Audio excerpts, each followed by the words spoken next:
Hey guys, Tank here. Time to open up the box.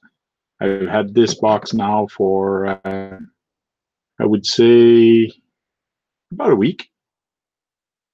I posted it on Instagram saying that I just picked this up and even break the seal yet. The seal is still unbroken. Imagine that. I've had this in my house now and it's not even open yet. Would you wait till you open it, eh? Ha ha ha. So before opening this, let me switch cameras.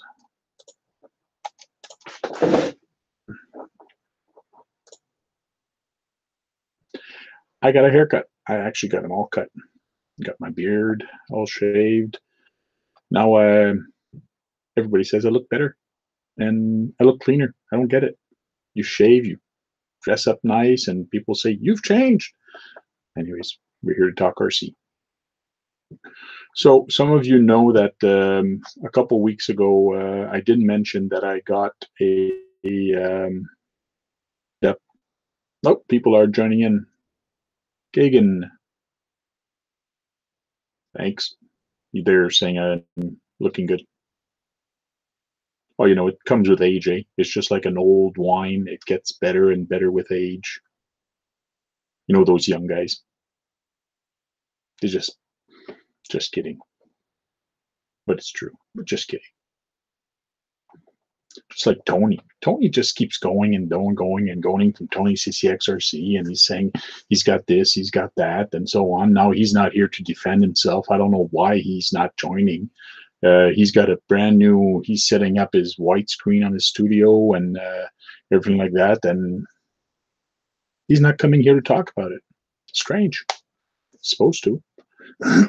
And again, this week, for the third week in a row, Dave from Radio Control Patrol is supposed to drop in. He's fixing his computer, and but you're not logged on. I don't see you on the bottom here in the little window. The link is up in the corner. If you don't see it, let me know. I can post it again. Oh, time delay. Okay. You're in the same time zone I am, Tony. Come on now. So real quick, let me show you what I got. I'm just going to deal with 2 or 3 screens here. Share my screen. So this is what I got the other day for Canadian 269 from AsiaTees. So it's a 1/4 scale 3-axle semi-truck tractor. Nope, I have not started building it yet. I got a bunch of other builds I want to do first. But I still got to figure out a color. I love this color. I love what they've done with it. This thing just looks crazy with blue and the flag like that, but I might be able to pull it off, but we'll see once we build it. They have so much nice trailers. It's just a crazy. The packaging and all that, it's all there. I do have plastic axles. Metal axle are kind of expensive, but I might upgrade it in the future. I don't know. So I did open up the box a while back and looked at a couple things. It looks pretty sturdy. They say that all the Tamiya parts actually fits on this truck. So any upgrades or anything, I can actually put it on that truck. So that's going to be kind of cool when I get it done. And it comes with a 3-speed transmission and the motor. The only thing I have to put in there is an ESC and a receiver, and we're off to the races, and a servo, of course. So that should be kind of a sweet build once I'm done. Also, come back to my picture. Also, if you guys go to, let me get my other chat screen up again because I don't see what people are chatting about.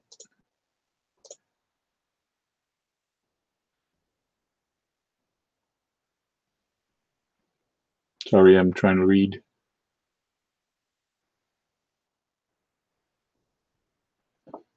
Tony's being funny. What was I talking about? I'm getting old, getting flashback. Oh, so that truck is going to be a sweet build. Haven't decided on the color yet. I got a couple of things to build on it. And the other thing I wanted to talk about and tell you guys, GCM Racing. I went back there, over there, about 3 weeks ago, and we chit-chatting about customizing RC and adding your own little touch to it, and just like switching a couple things or painting a body, putting a different body on stuff. I talked about my twin hammer, which I call my puppy because I gave it eyes and ears, and also teeth. Yes, I gave my car teeth. So that's kind of funny to see. But it's a fun little truck. And also I talked about the Razor Buggy, how simple of mod that is to do, and it's just the cost of that Razor Buggy, and it's a fun truck to kick around and have fun with. So it's kind of cool. I do have the footage. I haven't edited mine yet, but I will edit. It's basically exactly the same. We had his camera on the bottom and mine just on top of his, videotaping at the same time. So I was going to broadcast it on my site and his at the same time. I'm already joined in, but it's nice to hear what you have to say while no one is distracting you. Yeah, it is kind of, but it's kind of lonely in here by myself. So he's got at GCM Racing, he's got that video up, and it's me and him chatting about customization. And also we're talking about his truck build, and also his, we're having, I'm hearing myself real quick. Did it again. Hey, how you doing? Mute. I'll just present to everybody and finish what I'm talking about. We're talking about his truck near the end after I talk about my two little trucks. And then we talk about the special project I have going on with Chris at GCM Racing. My Tonka Winnebago, my Indian Tonka Winnebago, we're converting it into an RC. It's been done before, but the way I want to do it and the way he does his truck now is very scale. So the transmission is there, motor forward is there, printed 3D engine, suspension. That's what I want to do with that Winnebago. I want to go that step more with his C-Max chassis, which means the motor is going to be attached, and I can actually just take off the motor from the bottom of the truck without even taking the rails off. That's going to be cool. The inside of it, of the Winnebago, we're going to cut an engine bay just like a real Winnebago. So when I want to show the engine, you're going to go from the inside and just take the scoop out between the two seats, and then you'll see the engine. Just like a real Winnebago, we're going to put lights in it. We're going to put scale accessories in it. I want to turn it really into a scale truck. The vinyl wrap, just like guy in Calgary. His name escapes my mind right now, but it'll come back to me. He's got vinyl wrapped all around it, so we're going to do the same thing. It's not going to be paint; it's going to be vinyl wrapped. I'm going to try to get some sponsors for it to sponsor parts or different stuff, and we'll put their logo onto the vinyl wrap. So I got to write down a letter and send it to Proline, see if they want to pitch in some stuff and so on. So it's going to be really cool. So go see that video, and it should be hopefully up, but not by the end of the week. I got too busy. I got a hockey tournament to go with Sebastien, my son. But early next week, I'll try to put it on. So go see it from now, and you can watch it again on my stuff, on my channel later. Tony, you're here with us. No, your mic is muted. I don't hear you. I can't hear you. I can't hear you. There we go. All right. So I was just waiting for you to finish up all the interesting things you were talking about. I had the join screen ready and everything, but I was like, I'll just wait. The second somebody jumps in, they always stop to say hello to whoever it is and then get off track. So interesting stuff. But I definitely am here to see your new car because honestly, I'm super jealous. It's something that I have on my wish list, even though I didn't have a great experience with my last HPI. Just basically that Porsche, because of the ground clearance, didn't work very well around here. I couldn't find any place I could drive it. But I think I would lift it a little bit more if I got that Mustang, and yeah, maybe make it a rally car. It is a street car. Especially this one, it's very low to the ground also. They make the body so low, and it just looks, from the pictures I've saw, it looks awesome. I did not even open up the package yet. Very cool. We get first look.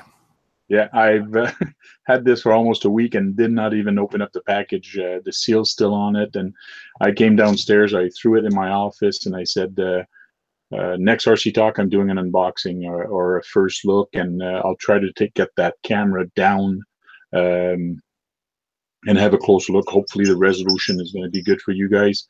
If not, I'll probably, anyways, there's a lot of videos out there with the truck, but I want to show some things that I think that looks cool on it. So I'll get the first look on it and see what it looks like, and take out my HD camera later and take some pictures and some videos and put up a new video that's going to be more cool. Which link did you use, Tony, to come in? I just used the top one Okay. In your chat window. Kagan. Google Hangouts. Okay. So maybe try posting it again. I don't know. I found that just grabbing the top link from the bar works best now. So I just click the link again. You guys try it.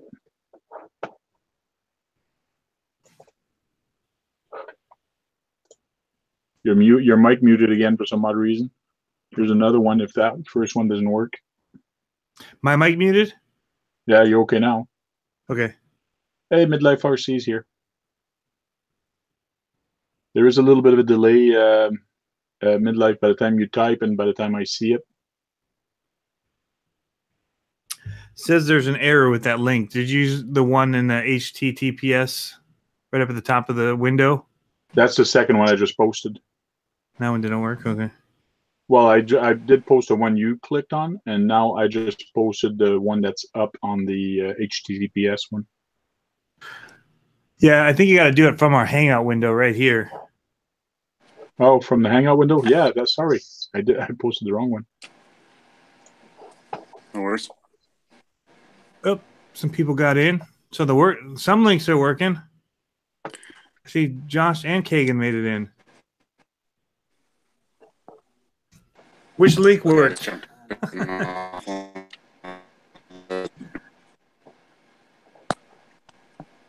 Well, there's three now. Can you guys hear me? Yeah, I can hear you. Cool. Coincidentally, got one of Tony's shirts on. Nice. The lighting in here is terrible. I look so tired. Don't we all? Yeah. You need to go to IKEA and get some of those China balls and just hang those. Those are like a nice, even, soft light. Yeah, overhead like garage lights, always the best. No, not really. Fluorescents are bad on anybody's skin. NetCruiser said if he wasn't uploading a video, he'd try to join in. Maybe next time. Not a problem. That's what happened when you live in the country. For sure. So some people that are probably joining in there said, okay, shut up and open the fucking box. Sorry, my language. Open the box.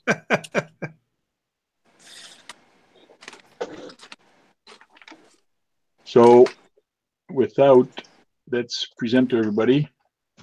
So, and turn that towards the camera. I got a knife. Can I get a drum roll? Just kidding.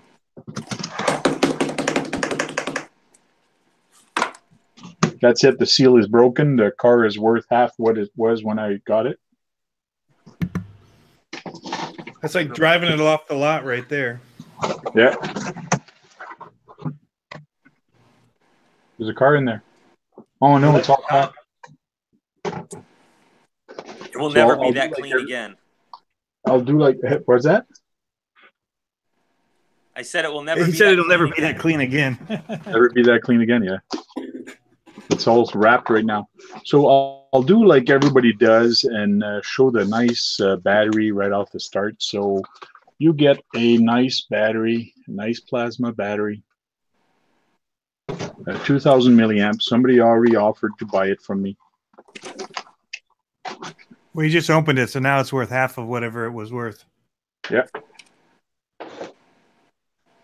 Put that away. HPI remote, 4 batteries, a charger I'll never use again.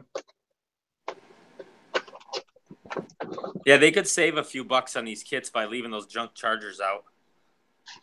Traxxas started doing that. But they have a starter pack with a cheap charger and a battery together for $50. Yeah. There's a bag full of little hardwares. I guess they're saying something's going to break. New casters for the wheels, front wheels, I guess. Where's the car? Where's the car? Where's the car? So they know you're going to hit a curb. Right? Yeah. And what do we say about curbs, Tony? Avoid them. They don't discriminate.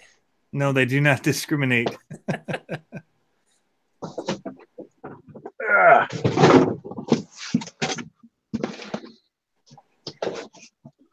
Let me take the other camera, bring it down, and get a closer view.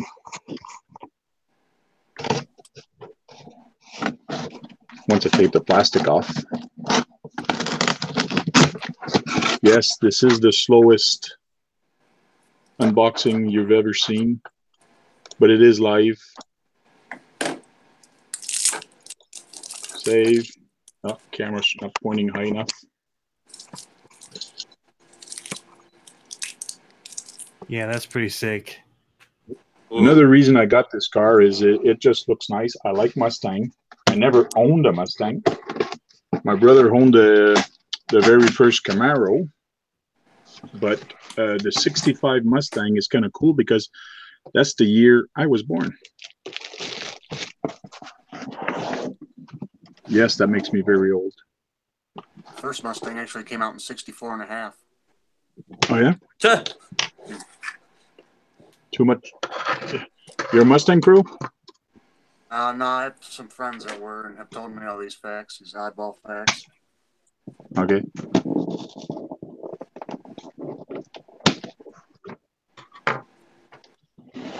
We've had a lot of Mustang people spin out and hit curbs.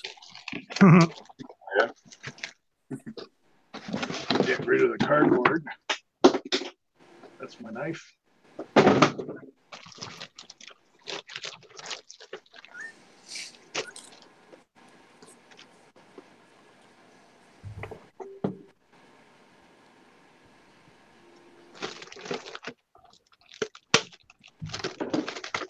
Try to get the body clip without wrecking the car.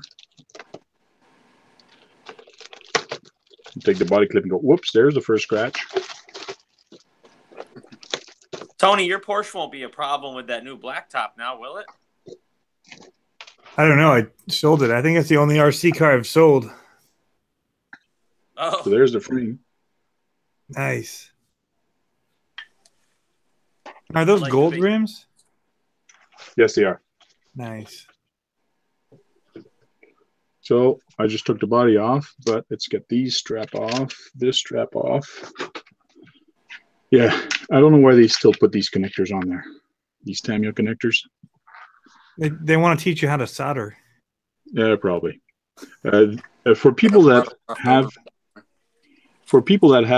these connector on, they work awesome, very awesome for the first 5 times you plug them in. After that, you lose so much power out of them. It's ridiculous. And then you get truck failure and you wonder, why am I going to get truck failure? Why is my batteries not lasting long? It's because of this connector. So when you get a car, get rid of it.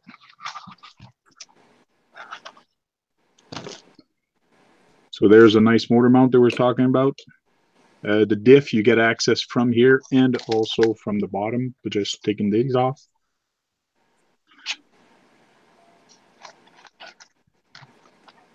Tires, seems like the tires, there's foam in there, which is nice. They're nice and soft. There's only one set of tires that comes with this. I wish that they would have had these tires, but in drifting also. A hard plastic compound. Yeah, with a hard plastic. They do have a metal adjust for the rear. They do have a cast iron here at the back, I believe it is.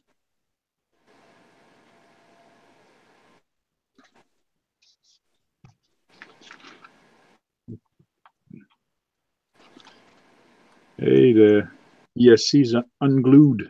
I'm gonna have to. Okay, it's glued again. I fixed it. Little pressure. Fixed the ESC. It was unglued. Good thing I noticed that, or else dirt would have went under there and never been able to glue again.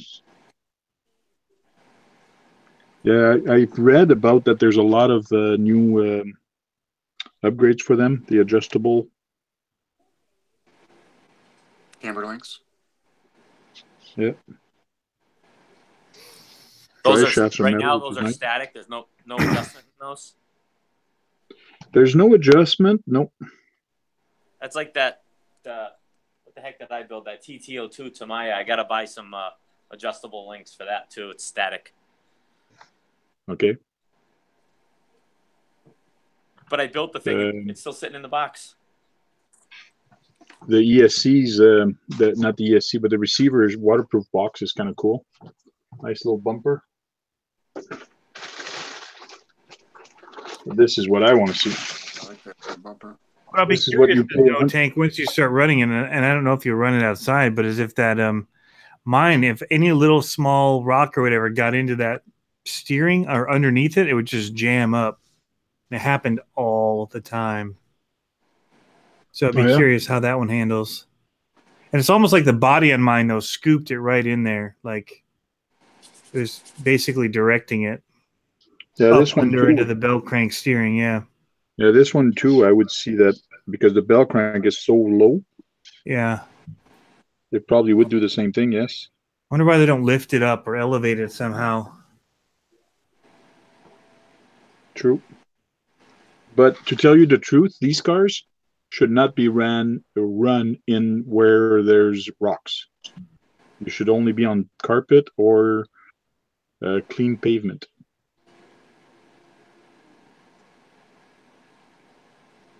That's what I think anyways, but that's because I want to keep it clean as much as possible. Mm-hmm. For tire longevity too, probably.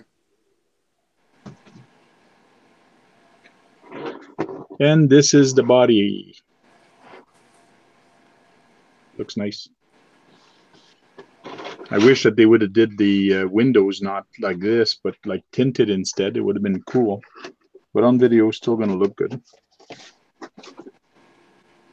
The scoop is being held by 4-hex.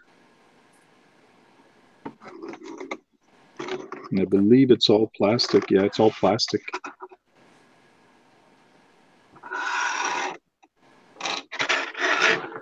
What is really cool is what I've seen in other people's video is that this part is actually a second part that actually goes and bolts from behind. You can really see it there. Mm-hmm. That's to give it the details.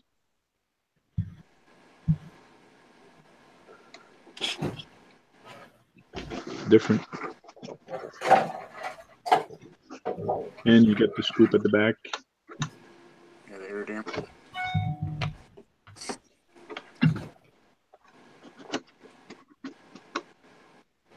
Pretty awesome. What is really screwy is that they made a big hole here. Like they've cut the fender off, and there's a big gap. That's how the real car is made.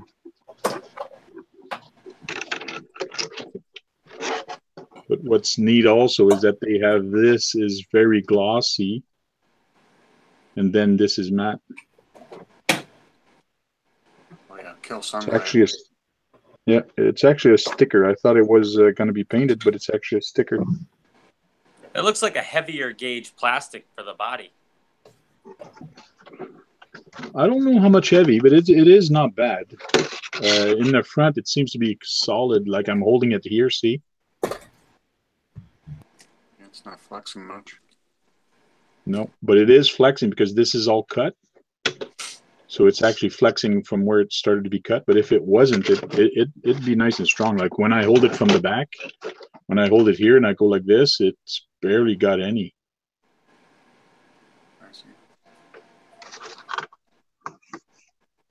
I didn't notice that, but there is a little rear spoiler. Yeah, my son, he says, "Whose car is that?" I go, "It's mine." He goes, "Okay." He knows that's for 10 minutes. Yeah. Then he's gonna go, "Can I try it?" He'll be ripping that thing around the school before you know. He'll be hooning. Well, I keep bringing RCs to his school, and I make videos after I said that, and this one is going to be probably the same thing, but like Hoonicorn at school. So I'll bring it in the school school hallways. Where's my ruler?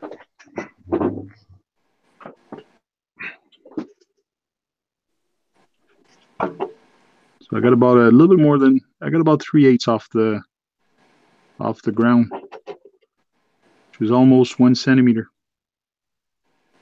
How about under the front clip, the front lip? About the same thing, about a centimeter, about 3/8 off the ground. So when you go where there's going to be rocks and things like that, just let me put this camera down. Come on, focus.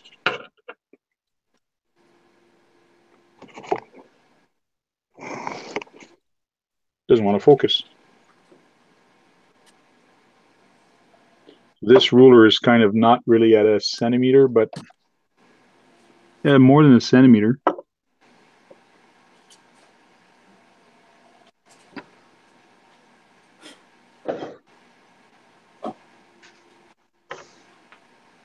I need those body to check those gauges to check how far off the body it is.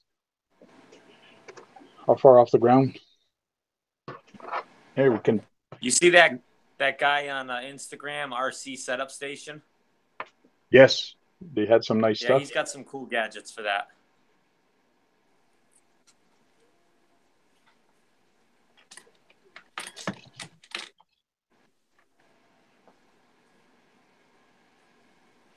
I'm just reading the comments right now.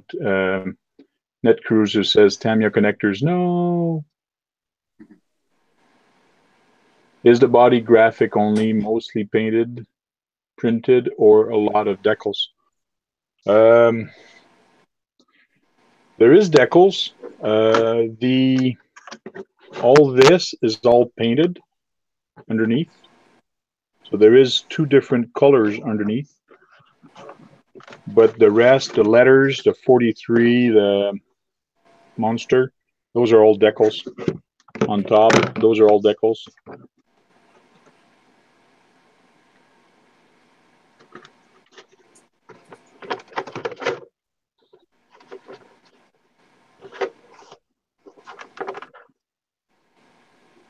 I'm happy that they cut off the. Usually, when you buy them, the body pins are sticking out maybe 1.5 inches off the body.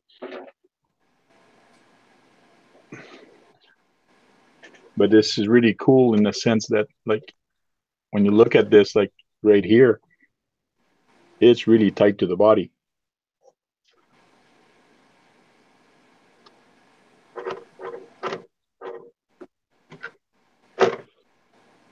Yeah. Right now, it's if I push it, it will come out because I don't have the body pins. But it's really, and there is adjustment. I heard that you can even put it down lower, like the back here could go down a little bit lower. but it's centered. The front is centered perfectly. The rear seems to be not bad.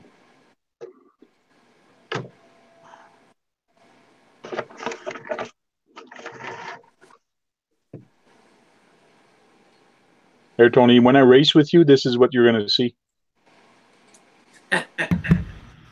Looks good. I like those monster logos. It looked really good on my fridge after I win it from you. Yeah, we're going to race for pink slip. Steel parts for those. Yeah, pink slip. For drift cars. Pardon me, what's that? They got lots of cool scale parts for drift cars out now. Yeah. Some exhaust pipes for you, or Well, I have a steam the exhaust there. There's a kit that does steam, so I might put this on here and try it out. mm-hmm. That'd be cool.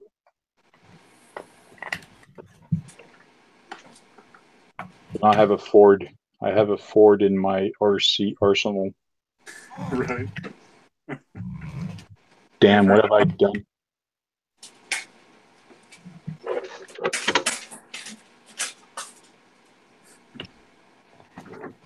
So now, Tony, you're going to have to drive here for you to try this. I know. Well, there's something to be said. How much for does that run? It seems all the cool RC stuff happens in Canada. Right. Oh, yeah? How do you figure that one out? Good channels are up there. Oh, yeah? Well, that's all we have to do here. There's nothing else to do. Hibernation helps, huh? Yeah, especially in the winter.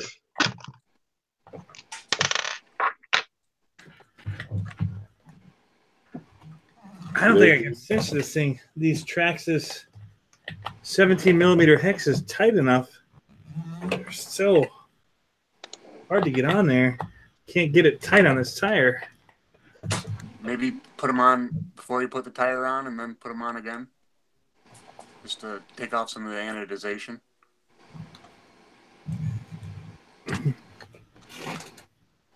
That one snug.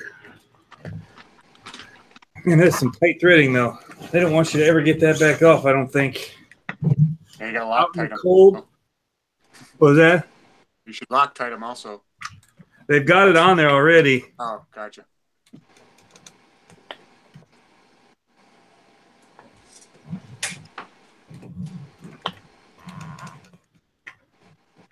All right, that's snug now. Man, that's a workout.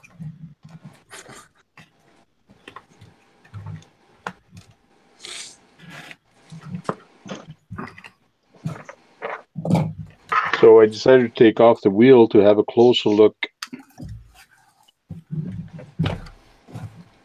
Oops. Yeah, Yes. so it is a dog bone at the front. And there is some CVDs available for them.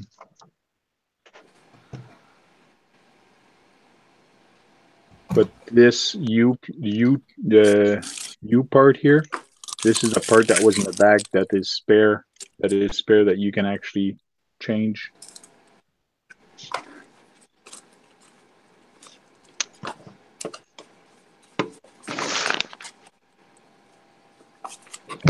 Where are you going to run that tank? Other than your kids' On the school? ice. Yeah. Oh, on the ice would be cool. Don't need drift tires. I could do like Barba Harbor and put some screws in this thing, like some mini screws, and have ice tires. Mm-hmm. That'd be pretty sweet. He does everything big. I should do it in a sense that it's going to be small. And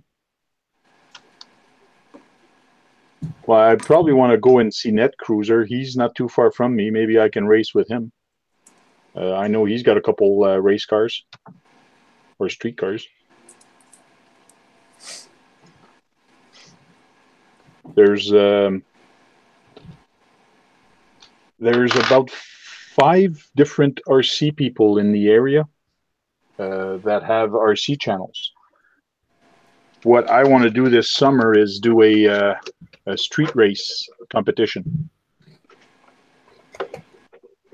And this is probably going to be one of the car that I take on the street race. So I'll try to keep them this is a brushed. Keep them brushed and not too many KVs. But anyways, I find on street race sometime when you do racing, if you have too much KV, you either spin and you stay in the same spot, or you just lose control a lot. Sometimes slow will win you the race. Yeah, you want to be able to transfer the power to the ground. I'd rather look good losing. Yeah.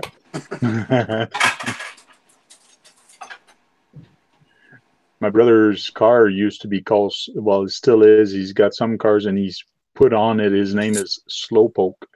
Because when he started racing, everybody was saying, hey, get out of the way, Slowpoke.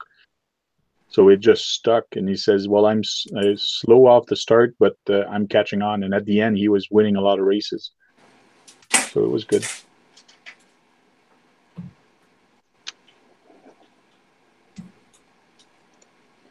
Don't study wins the race. Hey, Josh, I'm presenting to everybody. You're climbing up on a little stool. Sorry. What are you doing? I'm listening No, I was. while at the same time I'm extending my Wi-Fi network into the shop.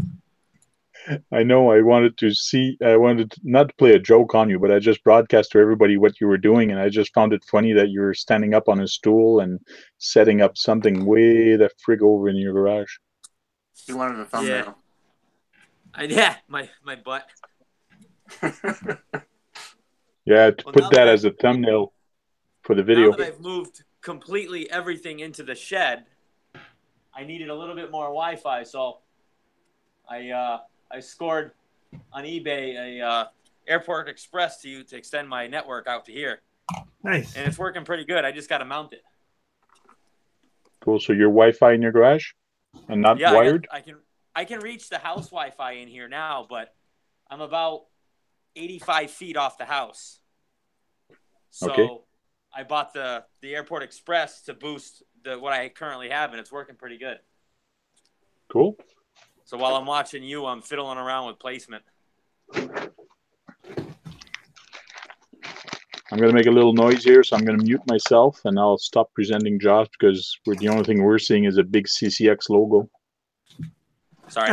I didn't even realize when I had this on tonight, I decided to come out here and join. I was like, oh, wait a minute, I'm wearing Tony's shirt. It's all good. Hey, Tony, you talk about your little big truck there. I'm going to mute myself while I open up the bag. Oh, I thought I just turned my camera off. What'd I do? I was trying to not show my butt like Josh did when I was going over to pick up my bag of tires. All right, how do you turn your camera off? What did I do? All right, so, okay, I guess I'm presenting. Hold on 1 second because my battery is about to kill on my computer. Got to plug it in. Got to set it all up. Yeah, actually, this is almost done. I shouldn't be showing it off yet, but it's near completion. And looking, I think it's looking good. See if I can brighten it up a little bit here. Definitely. Looking good. Looks a little dark. But yeah, it's a little dark. That's because it's a black truck. Let's see here. I've got these apps I picked up to let me adjust my webcam. There we go. Yeah, so my son and I, they had a snow day today for our inch of snow that we got. And we were smart on the day that they gave them off because they feared it was going to snow, but it didn't actually snow until like 4. So we went up to Hobbytown to get some stuff to be able to work on the actual snow day. And so we got pretty much everything that we needed that we didn't have already to complete the truck. The paint was already done, so we basically got it rolling. You can see I got a battery in there, and it'll power up and drive. I don't have the controller, so it won't power up right now. Is this the controller? You have a controller in mind? Might be this one. Pick up a TTX 300. There it is. Yep. It's really got a lot of torque. It does like the torque twist kind of thing with the, like a Yeti does. Okay. The only thing we haven't done yet is we haven't cleaned up the wires. So we literally just kind of finished it. Had to install, I don't know if there's a frontward, backward, but backward to me at least, it seemed. The motor is different than mine on my other trucks. But because of the motor here, the 3D printed one, the spur gear was hitting it when the spur gear was in the rear of the truck. And so we did the motor so it sits. Mirrored it. Yeah. Back in the spur in that or in the front. I don't know if that'll come back to haunt me, drive it into stuff, having it on the front or not, but It's a fairly common mod, that mirror mod, I think, so you can put your interior in easier. yeah.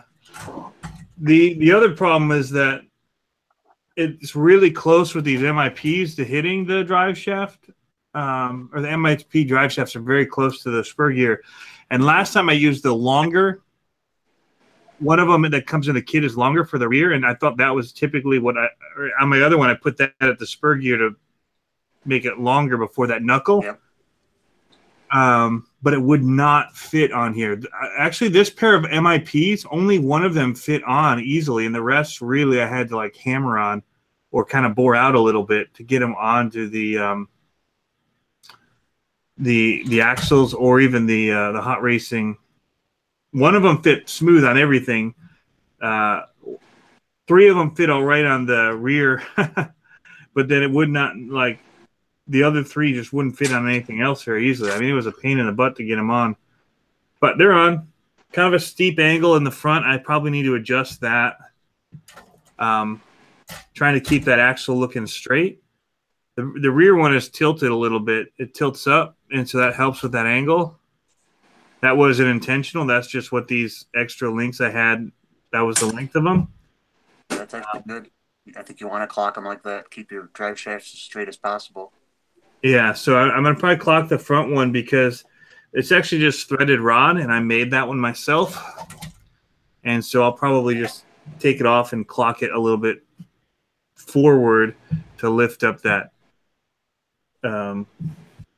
output on the diff there, so it's a little bit straighter shot for the drive shaft, because it's a pretty gnarly angle being straight, and then this sits up so high that it just, yeah, it's a pretty steep. You can see for bashing and for a monster truck, that motor should be good, but like I mentioned on your Instagram, I think you'd be better with a censored motor because you could really start slow, but Yeah. with that Traxxas motor, it's jumpy.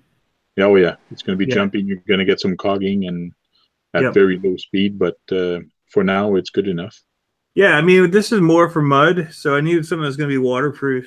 Most of the censored motors, do they make them that are waterproof and censored? Some of them do because they For scale trucks? yeah, they put conformal coating on it, but you can actually take any censored motor, take the board behind at the back, you actually open up the motor. If where the wires are actually, so you got to take the motor apart. Once you've done that, you dip that motor or that sensor board that's inside the motor in conformal, and Yeah. and then it's going to be waterproof. Well, it's just almost too stupid fast. I might just go to a brush motor, or even It's worth a try. What? It's worth a try. Yeah, or even the dual motor on it, so I still have the torque for the mud, but also a little bit of the wheel speed. Yeah. So I don't know. I don't think I can actually tuck a dual motor in there. Looking at it. No, just put a 35. If you need more torque, put a 45 or a 55 turn. You should be fine. Yeah, Just for the mud. Because I'm running a 15 tooth and it's still just nuts. Oh yeah. Yeah. So, it looks cool though when it's going, but Cool. So yeah. I've plugged in the battery. Let's see if this thing works right out of the box. So I've put in the batteries in the receiver, so I'm turning on the receiver. Always, the transmitter, I mean. Always turn on your transmitter before turning on the car. And I'm turning it on. But it's so fun to watch the new cars fly away before the transmitter's on.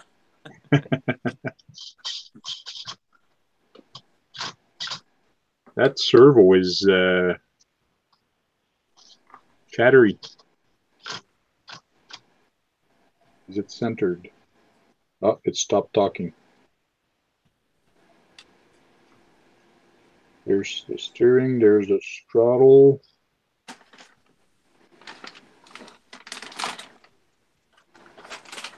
Wow. Right out of the box, when I put it center on my, this is what it looks like when it's centered.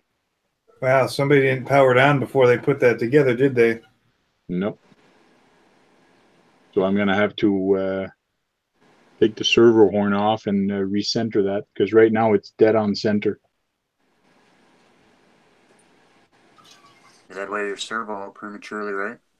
Like right now I'm completely to the left, to the right, sorry, and I'm centered. That's why that servo was chatty. Because it's always to the edge. So HPI failed. Anyway, quality control, yeah. RTR, right? Well, my kit was missing a piece. Well, they sent one piece. They sent one piece and one missing.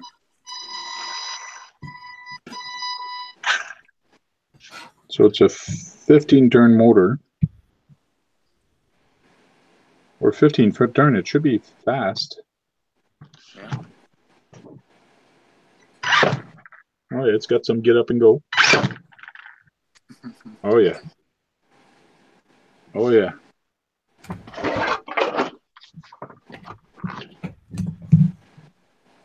Net Cruiser, you have a challenge. A challenger. The HPI Hoonicorn. Let's see if I can crash this thing. Down. The gauntlet? Yep, it's been thrown down. Uh-huh. Let's put the body on it and do a flip. Need something to make it go slow-mo.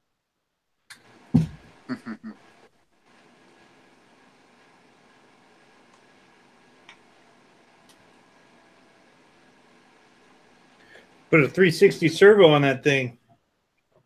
Yeah. Well, so they do have some little tables that you can buy and flip your things around. I've seen them with mirror surface. Yeah. They're pretty cool. This is where this car looks the best. In my rearview mirror.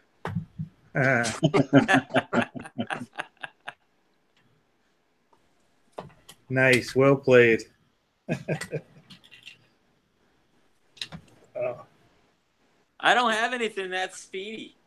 Even that on-road car I No. built, I just left it with the stock can motor. I haven't done anything with it yet. Well, you don't have any speed demons? Well, I mean, my Slash will on its own, but I don't have any on-road car. I have two on-road cars. I got my 80 whatever or 91 Bowlink that's just begging for electronics, and then that TTO2 I just built, but that'll probably blow apart if I put something fast in it. Well, the TTO2 are not bad. What kind of engine were you thinking of putting in it? Actually, I thought about getting a Traxxas brushless setup. Well, that might be too fast, but it should be not bad.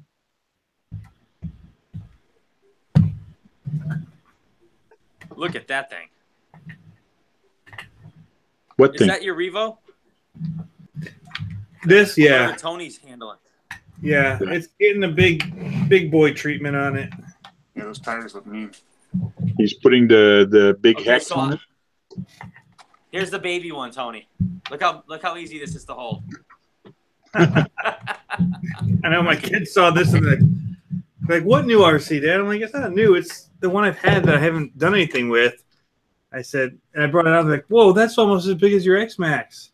I said, not really, but it's pretty big when you actually see it. I was shocked at how big they are, especially now with these tires. Yeah. It's getting more monstrous. Because these, where's the other tire? All right. The E-Revo is so nice to control in the air. It's ridiculous. That thing just flies, and you do backflip and front flip with that thing so easy. It's nice. I think you should put 4 paddles on that, Tony, and try to cross a lake. Yeah, I know, right? So these are the tire difference in size. It's just stupid how much bigger it is when you do it. At Proline, they left a little jump off the kid's playset. The little plug is still in here from when they molded it. Wow. Interesting. Never seen that happen before. But yeah, it's going to be fun. I'm going to actually I'm going to build a ramp on the other side of the play fort and run it up, take off the top railing of the fence, and then make a ramp and just try and jump over the split rail fence down below into my in-laws yard. So that's the plan here. Oh, wait a minute. Is there a fence between your yard and the in-laws yard? Yeah. That's got to go. Why? Get yourself a gate there. You get more speed. More speed. Oh, your yard too. Yeah. We just need to extend it. The problem is that we have a pool, and so you have to have a border. Oh, yeah. It's not really about being between our places. It's really just it locks off that area from the pool to our house. That's funny. My in-laws' yard and my yard, they connect out in the back. We got a little gate. We can't see each other, but our yards connect in the back. I mean, they're right there on the pool side, so it's, it was a second garage. But, yeah, it's, they got a pretty, decent sized backyard still. But there's a lot of trees, so I don't mind it being fenced off. I'd rather my kids hit the fence than hit one of those trees. Yeah, more forgiving. Ugh. There it is. Wow. Yeah, that's big. Good Lord. I like big trucks, though. I think that's my new favorite thing, are all the monsters. Problem is storing them. Is that the Bison over your shoulder? The orange one? Yeah. Yeah. That thing doesn't compare to this at all. Huh? The Bison's half the size of that, isn't it? Yeah, it doesn't compare at all, Oh, the body is the only thing that's similar. And that's only in look. The size, the scale of this thing is just ridiculous. I don't even know. The screen doesn't really give me. That's ridiculous. So, wow. Yeah, it's definitely an 8th scale versus a 10th scale. But it makes it much more controllable in the air. Yeah. I mean, I couldn't believe it when I was jumping. I was like, man, this thing's amazing. I've toyed with the idea of getting one of those. They had a price drop, I'm pretty sure. Not too long ago. They did.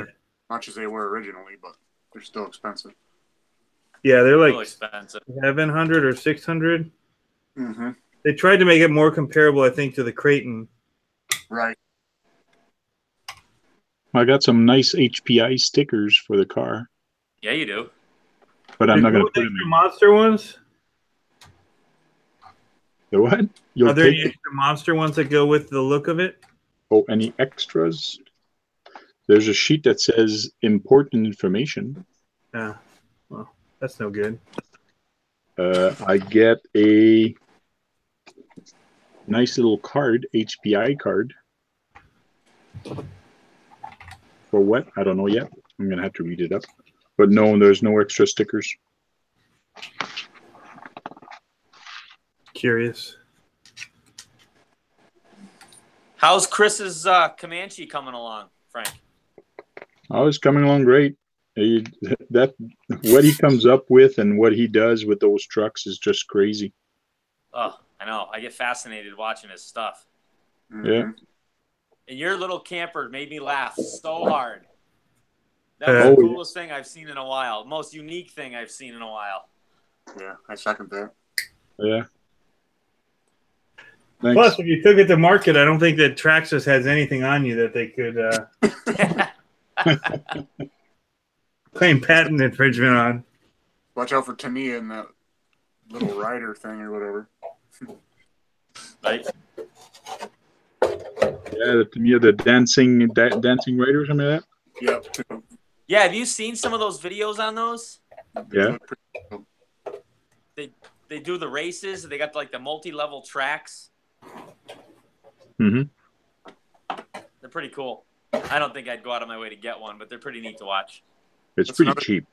Canada has a lot of indoor tracks and indoor RC parks and stuff like that, it seems like. Yeah, not in Ottawa. Mind you, there's an old arena that's still open here in Rockland. And I heard it's pretty cheap to rent. It would be nice to actually do some events over there. The problem is organizing it. It takes so long to organize, and getting volunteers is so hard sometimes. Gotcha. How long does it take you to set up your call to crawl out back? Mine's always set up. He's just saying that looks like the actual call to crawl, I think. Chris probably does a lot of it. Yeah, Chris does a lot of it. It takes longer to set up the flags, but my trail is actually active all the time. So there's nobody that goes there. It's behind my house. It's on somebody else's property, which they're probably going to build some houses there, but in maybe 50 years or 75 years. Like somebody told me, I'll never see it in my lifetime, but gotcha. Hopefully I don't, because they'll wreck all my track. But the track is always there, always expanding. So the only thing I have to do when Chris gets here is take his flags and just put the flags down wherever I feel like, and it's pretty neat. Did you have to work something out with the property owner? Nope. Nice. Guessing they don't come there very often and check out that. No, they don't. But here's the difference in size of the two. The X-Max is still much bigger than the Revo. Wow. The Revo still looks small. I'm actually just kind of using the X-Max like a sandbag for my pole. I found Nemo. Sand. Oh, there he is. Good job. But yeah, he found Nemo. Finding Nemo. My kid's little stuffy. But yeah, anyway. I just set the other one up. I'm losing floor space, so I literally just put the X-Max up on end against the pole just to save space. I've been teetering, trying to figure out what I'm going to do for rack space in here. And I don't want to keep them on racks like I got them now. I think I'm going to do some sort of chain and dowel setup and hang them down. Yeah. And the dowels I can spread apart for the different wheelbases. Okay. I'm going to experiment with that this weekend. See what happens. Yeah, I still think somehow if I could just get them to hang from the axles from the wall, upright would be the least case. I don't know if you can see that. Some kind of hooks or something. Hanging still, but all my slashes were hanging from hooks. I just wrapped some 16 gauge wire around the bumper. But I don't want to do that with like my trail finders or my Tamiya trucks. No. Rather have them hanging, I think. Those are shelf queens, man. Look at that, draped with T-shirts on them. Well, it was dusty in here as we were cutting the trim for the doors and windows, and okay. I didn't want to I didn't want to shovel them off, and I think I'm finally done with any cutting and stuff. But yeah, they're just sitting there right now. I'm working on that other. I'm working on this one. I was thinking you were keeping them warm. Well, they are right next to the fireplace. That's nice. They're all tucked in for the night. Yeah, I had to have some sort of heat out here to be able to make this workable. Gotcha. And so far, no complaints. I think when we started the hangout, it was 33 in here, and it's up to 54 now. Yeah, you look like you're a little cool, moving around a bit.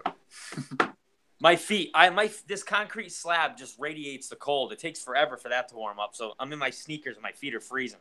They sell the pads at Harbor Really? Freight that snap together, the foam workstation pads or whatever you stand on. Those are pretty nice. Those? Yep, exactly. Yep. I got a bunch of them, but I've been off Gotcha. of them right now. Yeah, this thing has this. I told the wife I'd come out here and do this because she can usually hear me talking to you guys. Oh yeah, nice. Yeah, my wife's too sometimes. Yeah, last two RC talk I did a while back. She actually came downstairs and shut the door. Says you talk too loud. So I actually woke her up. But this thing has a weird servo saver, which I've never seen before. So I just went through the instruction and tried to figure out. Here's the servo saver to actually how to take it off and see how it works, because I never seen one like this one. Kind of weird. Some innovation.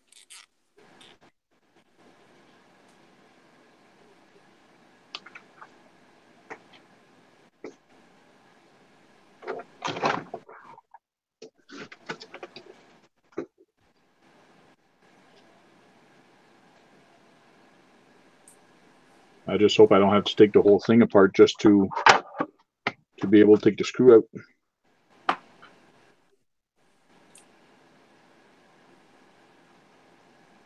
And looks like I might have to take it off of the.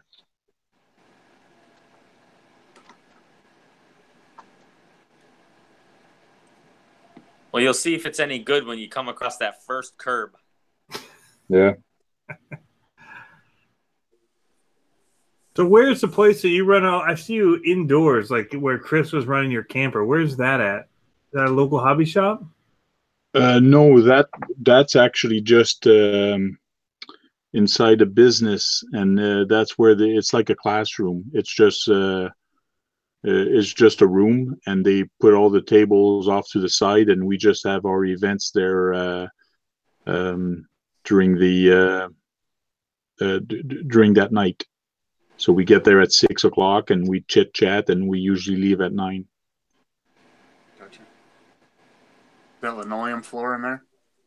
Yes, that's correct. Well, it's a pretty good sized space, though. It's a pretty big room. Yeah, it is a pretty big room. It's nice. They usually bring some stuff to crawl and so on, and sometime I bring my drifter there, and I just zoom around the room. Next month I'm probably going to bring this guy. But it's fun to talk about everything, and in 2 weeks or next week actually, yeah, it's next week, we're having what's called a tech day.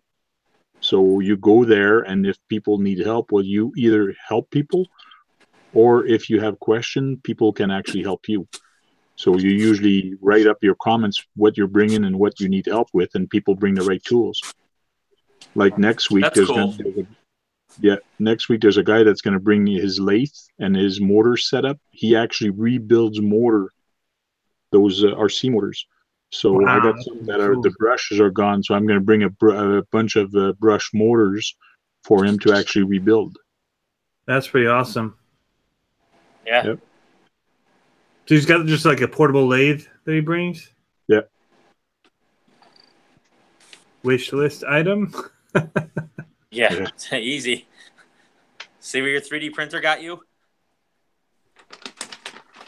Yeah.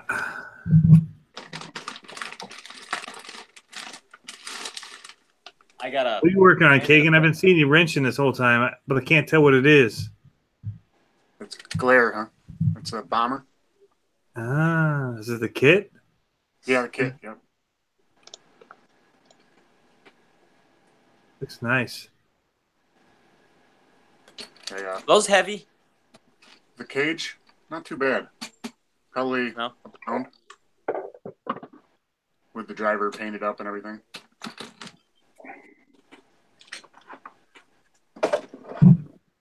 How long do you spend on a kit like that when you build it? I started over the weekend. I spent about 4 hours the first night, probably. Then I found out I was missing a part and got a little disheartened.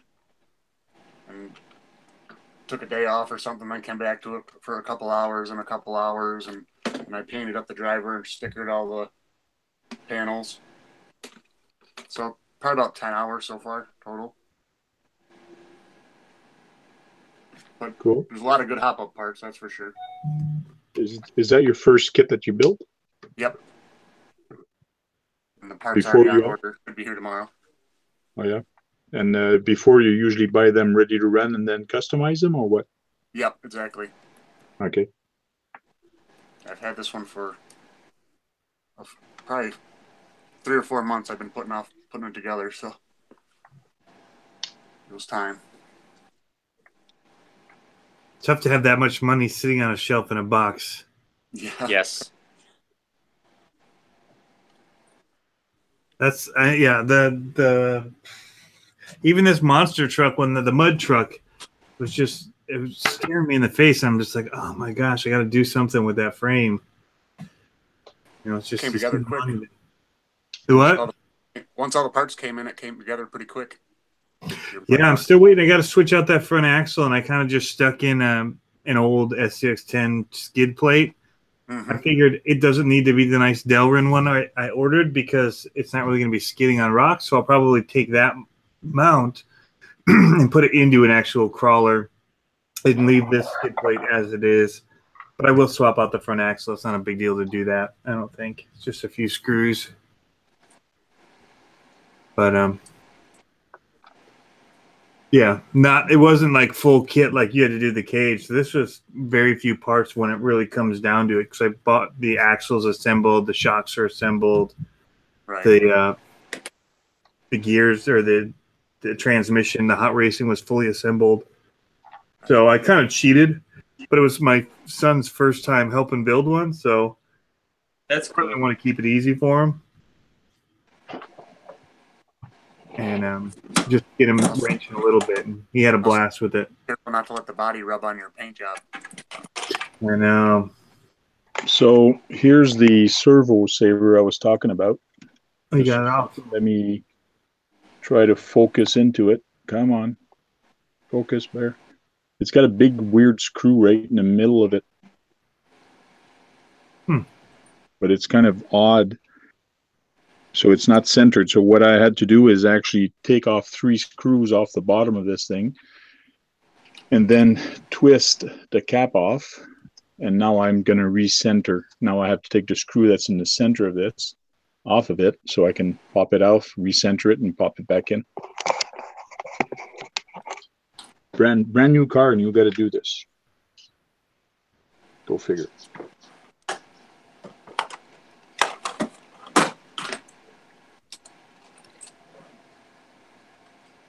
The stuff you don't expect when you get it out of the box. You just plan to just run it.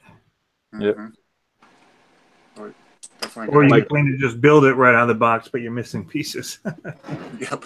I could have ran it, but yeah. Ah, those cheap bastard. It's just a plastic one. It's not even a metal one. I'm sure they sell the hop-up. Oh, yeah, I know. Yeah, right. It is water resistant, but it's plastic. I don't even know if it's a dual barrel bearing in there or not, but it's going to be fine for now. Mm-hmm. See how it lasts. Yep. Turn it back on, center it.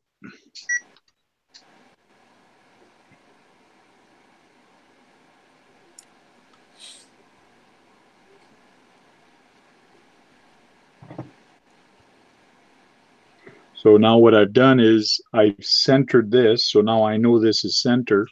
So now when I put this back on, I just got to make sure I'm perfectly straight parallel, and everything should be back where it should be.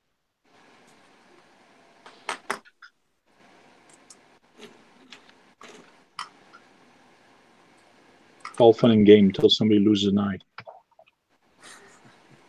Or in RC, it's a shin, and the RC hits you on the foot. Right. Oh my God! I remember back when I was a kid racing, and those team associated gold pans came around. Yeah. I saw so many people go down with the corner marshals at the racetrack getting belted. Does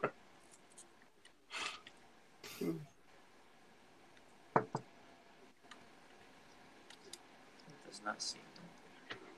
Yeah, when we race short course truck here, the track is closed now. But when we used to race short course truck, and you used to be a marshal, you really had to look out because those short course truck came around the corner pretty fast.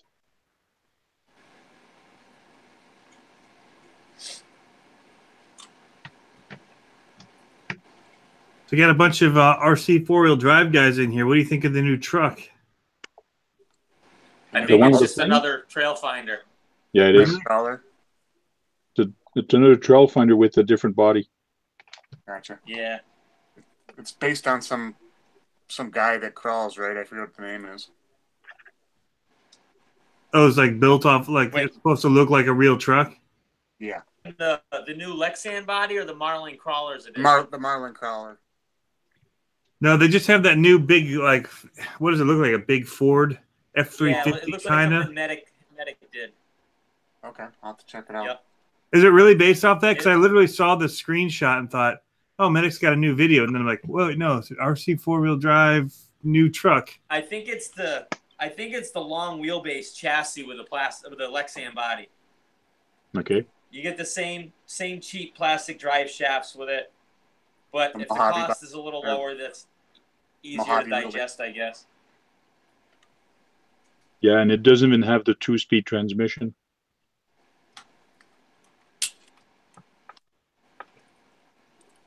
That's what I like about my Trail Finder too, is I have the one with the 2-speed transmission, and that makes the world of difference. I have a love-hate relationship with mine because of the radio. Oh, yeah? My radio will not remember what the third channel's supposed to do. And I've read on forums that it was a known issue, but I just kind of gave up on it, forgot about it.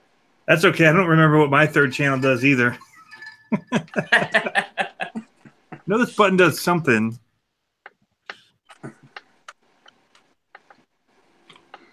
On my this chassis I'm building now, I'm kind of losing interest in. Set it aside for a little bit. What's that? Just set it aside for a minute and come back to it. Yep. I get bored sometimes when I'm painting or something. Like masking, like Tony, he did a real nice patient job on that masking job. I gotta try that next time. Yeah, it still looks like it was done by a drunk pinstriper. Well, the good news is you can buy pinstripe kits, Tony. Yeah. Most of it looks good, but I noticed right on the back here, like one of the lines just dropped. I don't know what happened. But even some of the stuff that I had in my video that went bad, I just scraped it out where it leaked under the tape, and I was fine. Those lines came out all right. But yeah. Interesting. Yeah, I got the last one I painted there, that Tamiya body. I was freaking out about the lines. I had a little bit of bleed through, but like you, I was able to either scrape it or some of the decals actually hid the line. So I was all right. Oh, there you go. Yeah. Decals are your friend.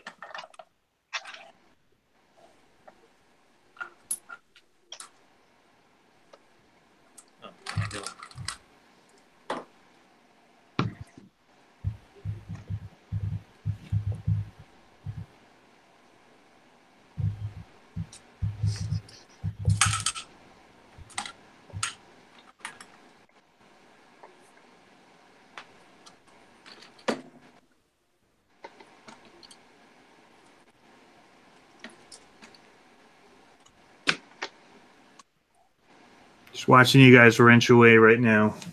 Kind of like I've wrenched enough today, so oh yeah, taking a break. The Revo is my last thing to get done.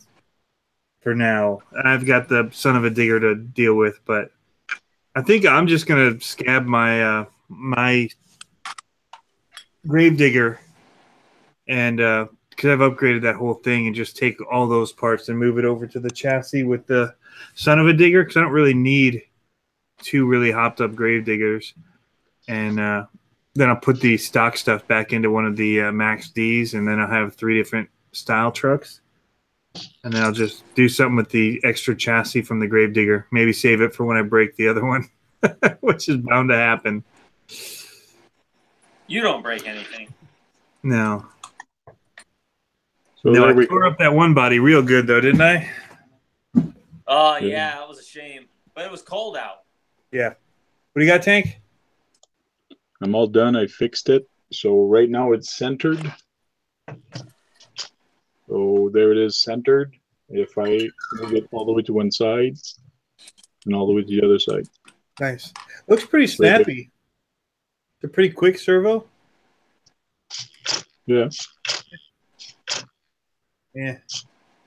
Turning radius is not that high, but I guess if I change the CVDs, and they probably have different knuckles to make it more. Yeah. Right. But compared to the drifters there, some of those drifters are like crazy. Yeah, they're like sideways almost. Yeah. So Net Cruiser says, haha, because I challenged him to a race there with versus this one. He says, haha, do you know that my Ford Tech has a 5700 kV brushless 3S? It's uncontrollable. It's uncontrollable with stock tires. That is what Pretty I'm. much, That is what I'm pretty much hoping just for. said challenge accepted. Yeah, that is what I'm hoping for, because uncontrollable means you're going to be off to the side while I'm doing laps around you. And Right. thanks for the video. Yeah. For you especially, if you don't have to pay for the uncontrollable car. Yeah. They started racing around me now too. They're using a 10th scale, like slashes and the rallies. Anything that's a basher 10th scale, pretty much. They don't care what size motor they use or anything. They're using nitros, electric. Okay. Net Cruiser, if you don't be careful enough, I'm going to take out this little guy there, my vintage RC10. I'm going to take that out and kick some butt. That thing is fun. It's a 2-wheel buggy, but it's really, really fun. That's my VTA, for racing. And my big long dragster is over here. So that's my rail dragster. How do you like that? That is, it is fun, but there's not enough people in the area to have fun with. There's another one of my buddy that did build a dragster, but the problem was he built it way too fast. Like, he had a smaller car like this. It wasn't a rail one. It wasn't a long one. He put a big KV motor in there, and I raced against him, and I kicked his ass because he just had too much power. He couldn't stick it to the ground. He was just like all over the place at takeoff. It's crazy. Beating up all your friends. They're not going to want to come play anymore. And hence the reason there are no dragsters in your area. Yeah, probably. I thought it was so cool. Like when I first got into the hobby at Debbie's RC World, it's like show up and they've got like the on-road course outside, nicely painted. They had the off-road outdoor course. And they had a drag strip in the back. And I'm thinking, man, that would be so awesome. But I never saw anybody run on it. I did see some videos online. You know, people would show up and use it, but there was like never any like sanctioned races back there that I saw. But Yeah, I don't know. Maybe those guys like to bet on it, so they like do it off. Like there was a no betting rule there, so maybe that had something to do with it. Maybe. My local shop had a sand drag track out back I never saw used. That'd be cool. I keep seeing like that oval dirt car that A-Mains is pushing right now that you can win. Oh, the I Tony see that Stewart thing, and I'm one? like, the what? The Tony Stewart? Yeah, it looks so awesome. I'm like, man, I'd love to have that, but it's like, what would I do with it? There's no place to run it here. No. Look how low this chassis is to the ground. It's just crazy how low that is. That is nuts. The chassis is just as low as the body is. That's 3/8 off the ground. Like, it's crazy.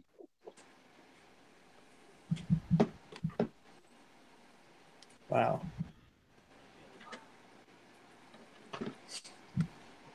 And then how long? Okay, the body's the same, you're saying? So the body gets big. Yeah, I measured the body earlier, and on the side it was about 3/8, and the front's a little higher. And it is a little higher off the front here also. But the side, it's like 3/8. Huh.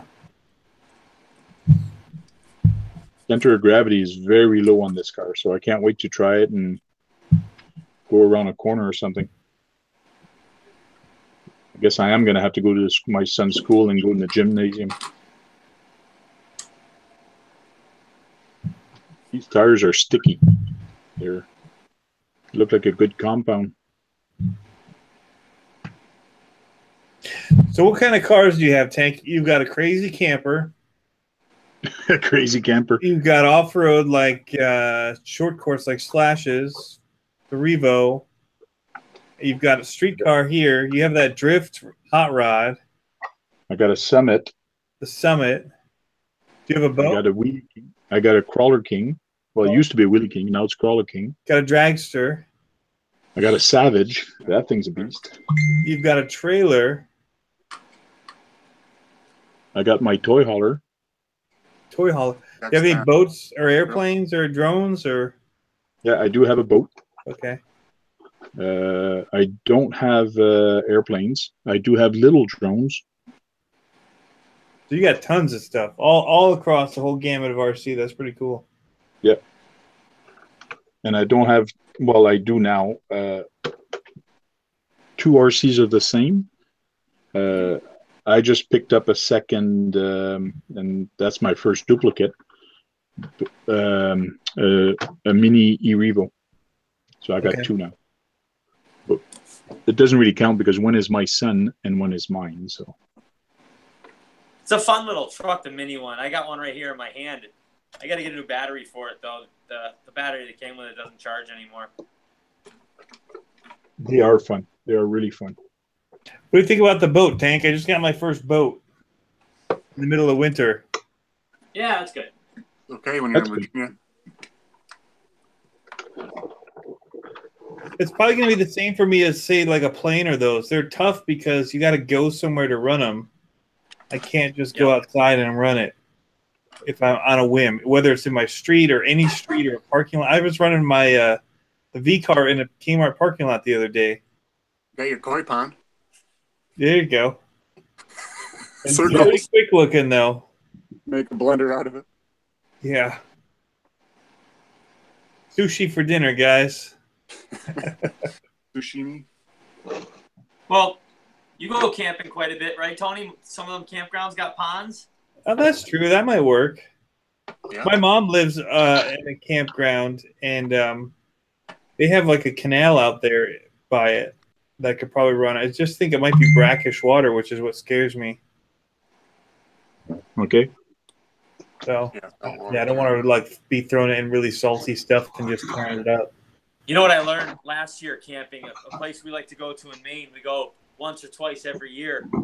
We brought our drone. Me and the boys brought our drones with us to fly. They've got this humongous open field, so we brought them to fly. And for some reason, I was reading the campground rules and regulations, and in fine print on the back page says no drones or unmanned aircraft. I couldn't believe it. I'm like, nobody uses this field for anything. A guy mows it all day, every day, but you can't fly out there. So I packed it up before I got yelled at. Yeah.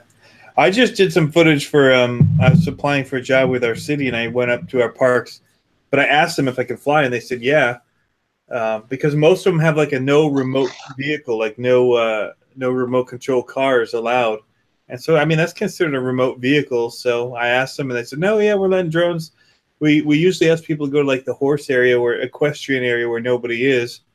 But they don't allow the cars there because of being able to hit people. And I'm just like, well, a drone could hit somebody. Like, I don't know. As long as we're running it where people aren't, what's the big deal? But I don't know, maybe it's construction.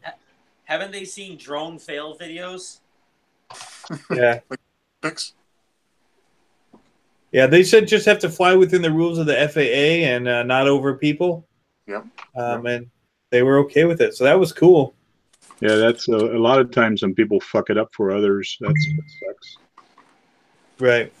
Yeah, and I think, I posted something on somebody's YouTube the other day when I saw him destroying a BMX track when it was muddy. And, I mean, he said it was after the season was done, so that's a different story. But I was just like, we get a bad rap when people go and So, destroy Tony, stuff. you asked me about my boat. So here's my boat trailer. So this is the trailer I got for a boat. Cool. All Lexan? It's all Lexan. It's a piece of wood around the edges for it. And this is my motor, and it's a bass boat, but it's perfect size to pull behind my SCX10. Yeah, it looks cool. Is it pretty speedy? It's really neat. I got an ESC for it. It is not installed. But the guy that had this before, this used to be a brushed motor. He put a brushless in there. Oh boy. So like this, he said this thing is crazy fast. And to me, I like scale, so having it too fast is no fun. Right. So I've had this now for a year and a half, but this is the only RC I never got going yet, or never bothered finishing to rebuild. But I bought this used off a guy. I just got to finish it now. Yeah. But I got the trailer hitch done. I had it, and I did a video with it. I even did a video. It was a barn find at home, and a lot of people liked it. It was kind of cool. But what I find weird with the brush motor is that you can actually see the wires, the frayed wires here inside. But it works. I've heard it work. So, but it's just, to me, it's scary having this motor in there. But it's a very small motor in there. But it's a brushed motor. That's very cool. So it's a Thunder Tiger motor.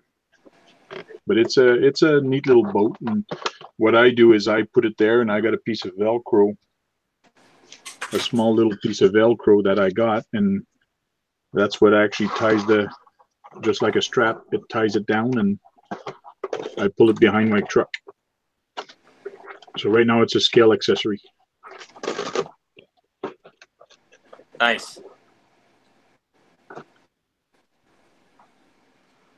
I tried getting into the flying and the drone thing, but I can't grasp the FPV part. Drives me crazy. I picked up the this one here, the Wizard 220. Okay. It's a fast, fun quadcopter. It's really fast. And it would be so much more fun if I could just get the concept of the FPV, or get over the panic of, well, when you first did it, Tony. Yeah. Flipping the goggles up. Where'd it go? Yeah. I did that a bunch, but it's a fast, fun copter. I got your stickers all over it.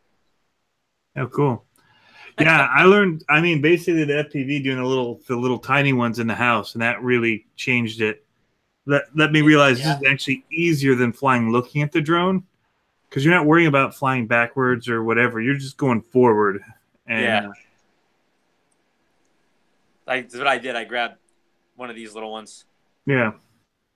But what this made me want to do is put the camera set up in one of my trail trucks. Mm-hmm.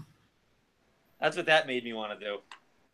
Oh yeah. That's what people are doing now. Didn't Losi or somebody just do a video with onboard stuff like that? Yeah. I've driven one last week at our meeting. The same meeting that Chris drove my trailer around. Somebody had one in his Wraith, and I was standing up, and I started driving it in FPV mode. And man, I almost had to sit down, because when you're driving, you feel dizzy. You feel like out of balance. Mm-hmm. It's really weird driving and standing at the same time. You almost have to sit down. Yeah, maybe that's part of why. I don't know. I just don't feel comfortable with the goggles on. My buddy and I, we go fly down at one of the ball fields. He's wearing his goggles, and I'm doing line of sight, and I can stay with him and fly with him. But once I put those goggles on, game over. Game over.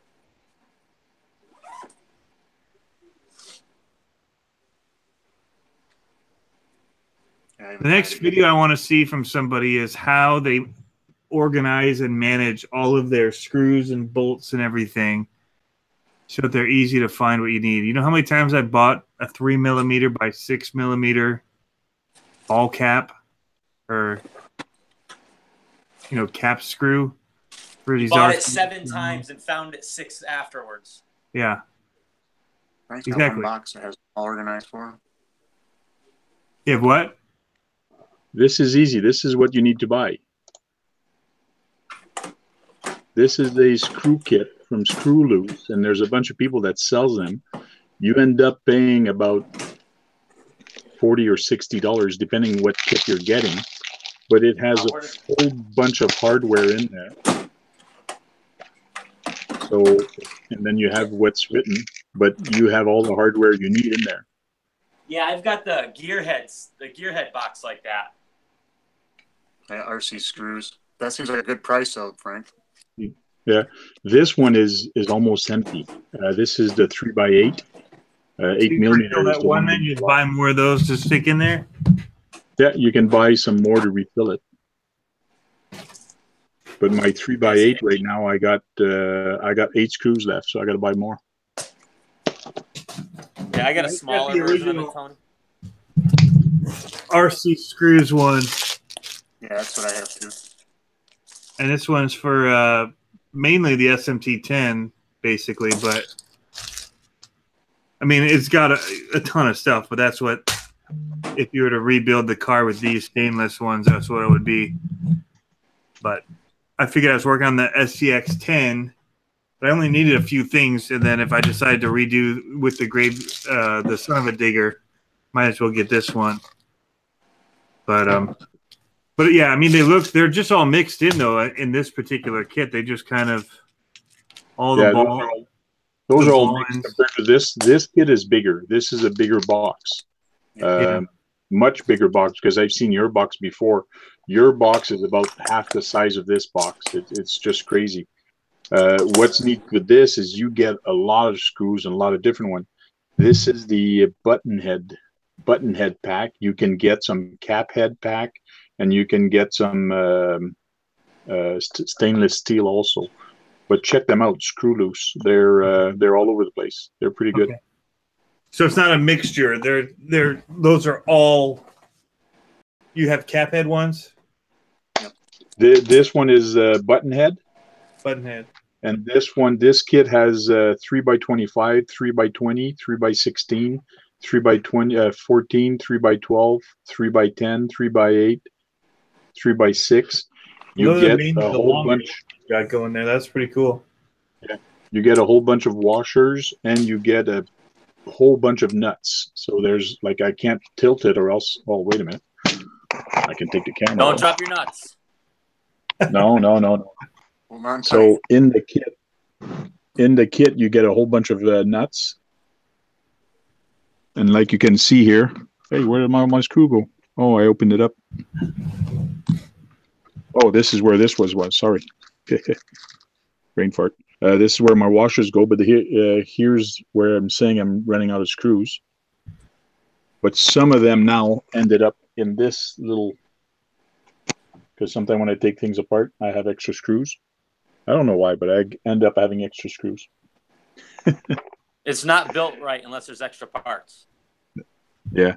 So like this kit, you probably won't use them as often, but you get long ones. But they do come handy. And then you get little shorter. So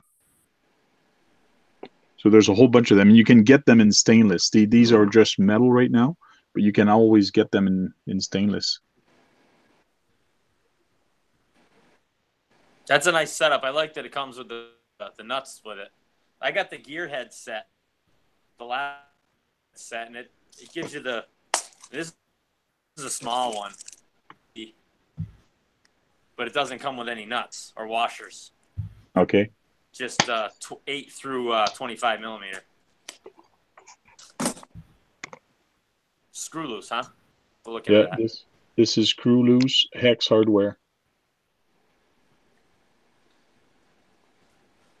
All right, gentlemen, I'm shutting down. Thanks for the chat. Thanks for dropping by. See you, man. Have a nice night. Later.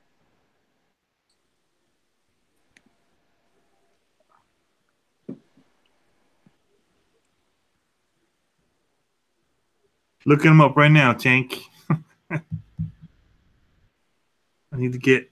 I mean, I've got this kit that's pretty nice, but A lot of people use Team K&K. It's a hardware provider from the Midwest. I think they do a big crawling competition too. I think Chris was talking about it in his video about what he's doing in 2018.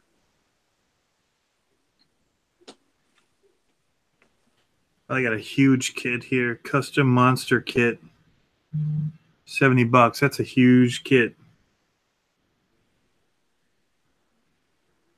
Stainless metal. 1,300 pieces of M3 hardware. Holy. You can do like left and right side of the case on this. Stainless or black button heads. From who? From who are you looking at? From Screw Loose. Okay. Yeah. And what's the price range? That's $700. So they've got stainless button head, and so you basically choose what you want to fill the case with. Okay, okay. But that must be a big case. Yeah, it's pretty huge. $1,370.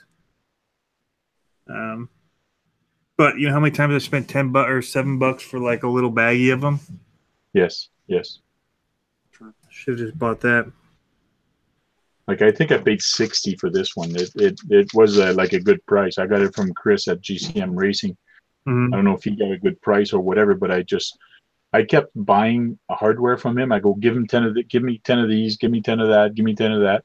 So he got sick and tired of me always asking for 10 screws. So he sold me this kit. So he says, here, leave me alone. Nice. Yeah, I mean, it was so nice to just be able to pull from this and just choose the length I needed, and if I wanted it to be, button head or, what I wanted. And it really has all different kinds in here. The recessed ones. It's even got just the threaded with no heads on them. You just put your hex in there. So it'd be like for probably your links, something like that. Cool. Pretty wide though. That'd be pretty big links. I don't know what that would be used for and why. I guess this is for the SMT10, so something to go with that. Yeah. Cool. So I guess Dave from Radio Control Patrol never got his i7 computer going. He was switching things around on his studio and changing computers because he was having issues with his i5. He's running 3 cameras and trying to run it almost like a studio, but his i5 was giving him trouble. So he was rebuilding his computer, but I guess he never got it going in time. Really? So he's running it all live and with a switcher and all that? Nice. Yeah. Well, he uses the same thing I did, which is X Split. You should try that, X Split. It's pretty good. X Split. Live streaming. Yeah. Okay. You get a free demo. You can register and you get a free demo. It's free for as long as you want, and you run it. You run it free, but it's at 720p. If you want to run 1080, you have to buy it. You can buy a 3 months license and up to a year, or a lifetime license for, I think it's $199 for a lifetime license. Okay. But I believe it's only for PC. I don't know if it's for Mac. Yeah, I'm running the software off my iPad that does multi-camera, but it doesn't do like a hangout like this, but it's only for doing like live broadcast. I don't know if it'll work with the Hangout. It's 3 months license. Well, me and Dave made a license for it. Dave, you're feeding back. Okay. But I believe it's only for PC. I don't know if it's for Mac. Yeah, I'm running the software off my iPad that does multi-camera. Got YouTube going in the background. I did the same thing when I joined. Yeah, so I just muted him for now. Like the guy that calls in the radio station with the radio playing. Hello. Sorry, Dave, I had to mute you because you probably have the audio of the other one come on. So you'll have to unmute yourself if you want to start talking again once you shut off the other one. So me and Dave did the XSplit test, and he was running 3 cameras. And then we did a Hangout, and then he brought the Hangout into the into his XSplit. So it was Can you hear kind me of now, Tank? Yeah, I can hear you. Everything's fine now. There we go. Hello, guys. How you doing? Good evening. Doing good. Good, The man. camera's not working, just your audio right now. Yeah, that's another situation I got to deal with. The site for drivers is down for a piece of audio. I mean, a piece of video equipment I got. Oh, good. But I do have audio, so that's good to know. It is connected. Am I hot? Am I too hot? Is it loud or is it cool? Oh, you're loud enough, yeah. Okay, that sounds good. 2K Backward is saying, what do you think of the new RC four-wheel drive rig? We did talk about that a little bit earlier, so just rewind about 45 minutes ago. Just kidding, you don't have to rewind. What is the new RC four-wheel drive rig? I haven't heard about it yet. Well, there's a new one that has a Lexan body, but it's basically the Trailfinder 2 long body, but with a Lexan body on it. That's what I'm thinking that it's got. I don't know if it's got bigger tires or whatever, but it's almost the same rig as the other one, except it's much cheaper. And it's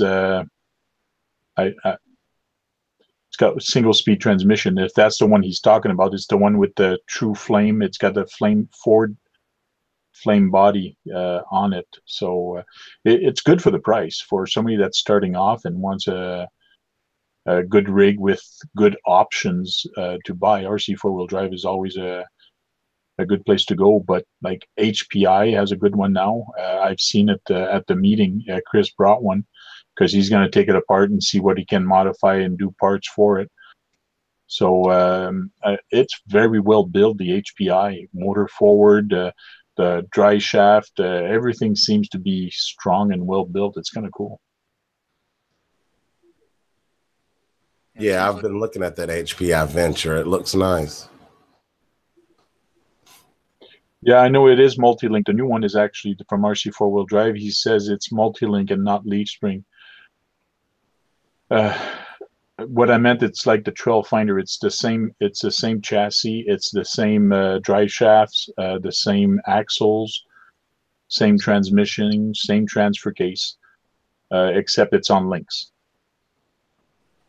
So. Gotcha. And it has RC Sparks body. Yeah, it looks like an RC Sparks truck, the one with the flames. Yeah. I totally thought for sure. Oh, it comes pre-painted? Looks like it. I mean, it's like it got a flame job on it, and it's like a huge. I mean, it totally looks like something that Medic would have painted up. Like I literally saw it on Facebook. I'm like, oh, what's this video he's got? A new crawling video, and then it's like, you know, what do you guys think of this new RC four-wheel drive? And I was like, what? And so yeah, it's totally different because it's got body posts and everything through it. You know, I would have thought that maybe that they would have done something different there instead of body posts, even though they went left sand.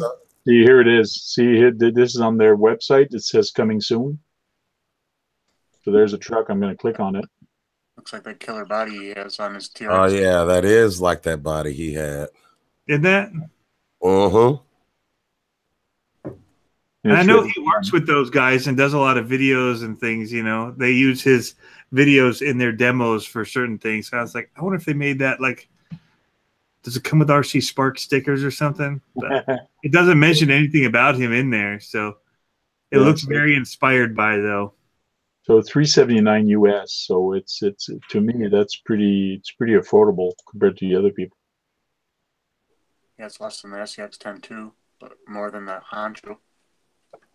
So there's the body. You get the RC four-wheel drive Yoda 2 axles.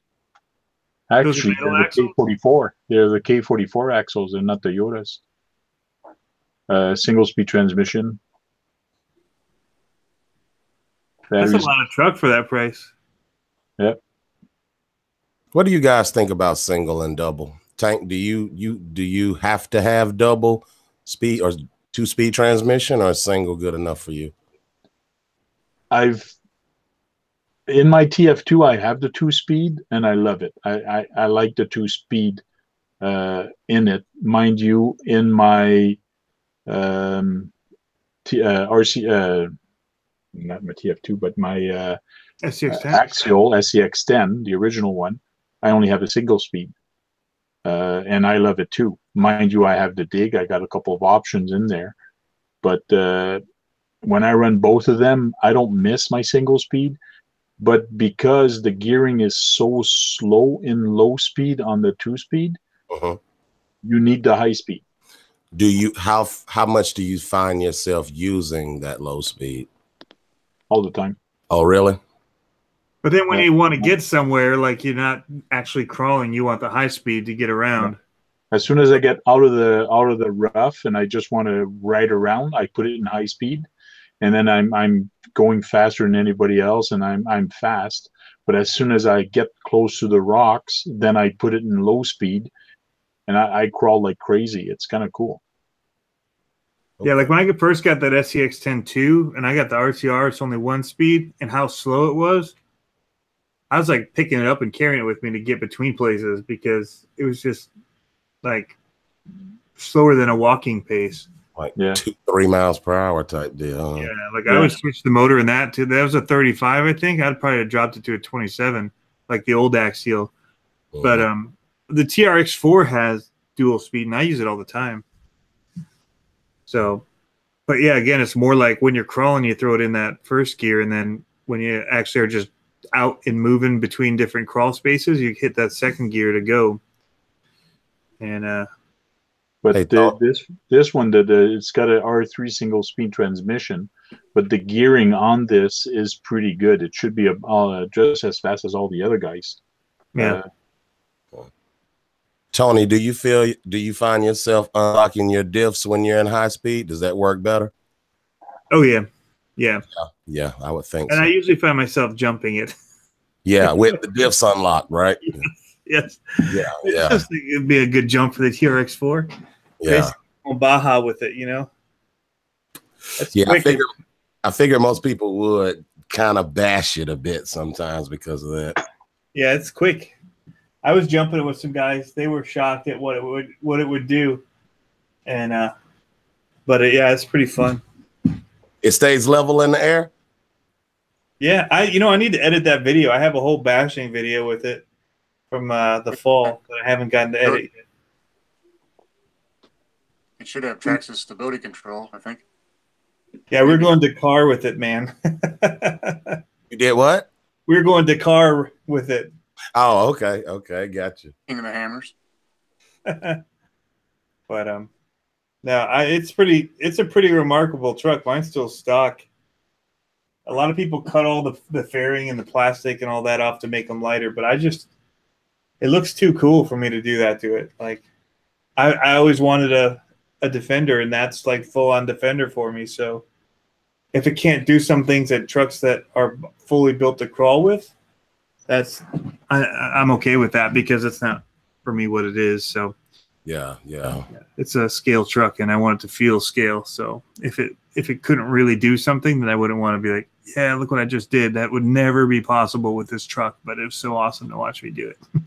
Yeah. 2K backward is just typed up. He says he doesn't think. He says, I don't think you need 2-speed if you gear it correctly and proper motor, etc. Yeah. Okay. It's a cool option if you have it, I guess. Yeah. Yeah. That's exactly right. And that's what I was saying. On my TF2, I have it. That's because the low gear is so low that you need the high speed, but the high speed is too high to crawl. So that's the way that truck is built. But the SCX10 is right in the middle. Yeah. So then you can play with your motor if you want more speed or less speed, and you can play with the pinion and all that if you want more torque or less torque, or actually too. add two motors. Yeah. Hey? Change your diff gear too. I find that the case with like the censored brushless motors. If you have a censored brushless motor, you kind of can get away without having a 2-speed, because if you're good with the trigger, you can creep good, but then you got plenty of wheel speed if you need it because of that censored deal. Yep. Same thing. I did the 2 motor in mine, but it's 27 turn. So it's geared, for kind of speed with those old four-door Jeeps. But it gives you a little bit more push in the lower end. But I also changed it so I could handle more like 3S, 4S LiPo in it. And that just gives it the extra power down there too if you need it. So Cool. But I'm a guy that likes tiny tires on trucks. You do. Yes, you do. 2.2s look cool, but I call those cheating tires. Oh yeah. They are. Unless you find terrain that calls for them. Yeah, that's correct. It's just like you don't take a camper across trails. Mind you, I've seen some Australian videos and some other videos that they actually do have special campers that actually goes in the water and goes in the rough terrain. I've seen those and I go, wow, those guys are nuts. mm-hmm. And what they do with their campers, it's just nuts. And I can see why people are doing that in the scaling community. But sometimes we push our rigs so much through very rough terrain that you wouldn't even take a real one-to-one rig there. But we abuse our truck a lot, I find. Yeah, I think the 2.2s just don't look realistic. I see a lot of people do it on a crawler, like even the SCX10s, where it just kind of looks a little bit out of place. I wouldn't say unrealistic. It's because I've seen trucks with big tires. I've seen them on the road. There are guys that do go above and beyond, outside the box. Yeah. I wouldn't say unrealistic. It just looks, they don't look like trucks you would often see. You see some guys do it and you kind of. Not commonplace at all. Yeah. But they look just kind of as strange to me too on the road when I do see them. Because I've been on the road and I've had a truck pull beside me and his tires were higher than my car. Yeah. But they lift them a lot of times too. And that's the thing I don't see the guys doing with these scale trucks. When they put them on, they don't throw the lift on too to throw the body up. Yeah. So it just looks like these huge tire, like almost cartoonish in a way. But like these are 2.2s on this, but they don't look. Yeah, that's because the truck is lifted so high. Hey, Tony, if you still wanted those tires, I was going to get them off to you tomorrow. Oh, yeah, man. I think it'd look even better than these ones do on here. Oh, my God. They're going to be so big, dude. They might screw up those fenders. Those mud bashers are 5.97 inches. They're almost 6 inches of tire. Well, what I might have to do is just get longer shocks. Yeah. I ran them with 120 Wraith shocks. That's what I had them on my mud truck. So but that was a bit much. So you might could do 110 and get away with it. I'm at 100 right now. Okay. You might can get away with it if you bump stop them. Put some bump stops on the shock so they don't contract all the way. Yeah. And that would help out. I don't know if these ones do that. I might need to. These ones are already sagging on the fullest because of the weight of the metal chassis. It's kind of. Oh, the spring inside's not tight enough? Because they're internal. So I put the beefiest. I actually haven't done the back, but. Is it about 50% though?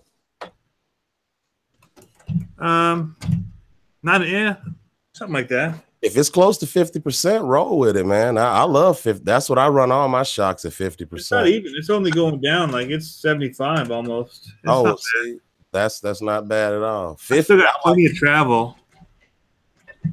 Oh yeah, you're good. Those big ones, all the full travel on those shocks without a bump, they'll hit. Yeah. Yeah, they're big, man. They're some big. They're big as you can get into, too, pretty much. Yeah. Are they 12 millimeter hex on your tires? They're 12 millimeter. They are 12 millimeter still. They're just tall, man. The Mud Bashers by RC Four-Wheel Drive are very. I had them on Dirty Money, that truck I did. Oh yeah. I rode it about 2 or 3 times. I got video of it. They're big. I had a Wraith body on it, so it has real big fenders. Yeah. So it ate them up, but Yeah. on articulation, they did scrub the body. Did RC2 backwards says 2.2s are like 44 inches in the real world. I would agree and disagree on that, because 2.2 is actually the size of the rim.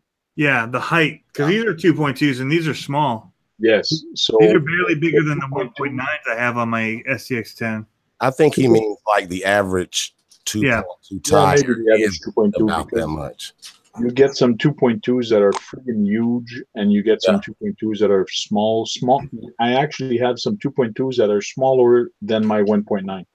Yeah, there you go. You can find that indeed.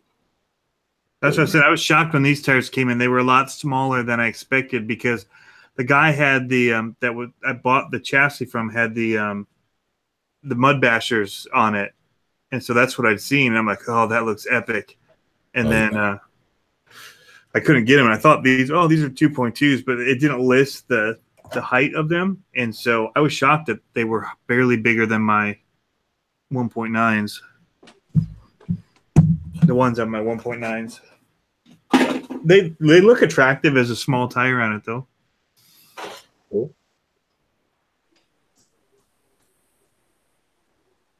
So I did some siding on my trailer. I'll show you what it looks like now. If you can see my picture, Tony, here, let me show you a comparison of those tires right quick.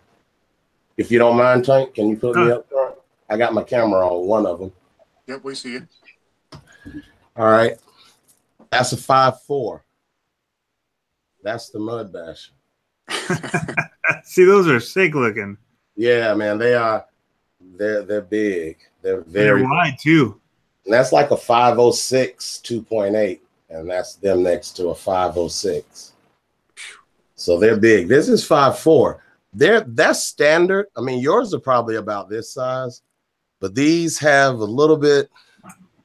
It's a little bit more height on them that it does when you're turning. And I was doing a creek run, they kind of they'll hit that body, and the way they're designed, they'll pull it. Like yeah, these ones are just at 5 inches. Oh, they're only 5? Yeah. Oh, yeah. Okay. Well, God, those are small. Yeah, those are small for 2.2s. Yeah. The XL19s are like 4.75, so they're almost close to them, like a quarter off. Yeah. That's what the Irexes are, 4.76 or something. So what did you say? Those are how tall are those? Those are 6. Those are 5.97. Might as well say 6. Yeah. Oh yeah, that's a whole inch. That's a big ass tire, right? You'll love them though, dude. When you run them, but the front a 1/2 inch per side. So, you know what I mean? It's really only 1/2 inch on the top side toward the bottom. Yeah. Yeah, you're right. In diameter, it won't if I'm compressed, but it'll be something close. You might want to just Dremel off the pointed end of the fenders or something, like the wheel wells or something, so it's kind of rounded. Right. So if it does catch a tread, it won't pull the body. You know what I'm saying?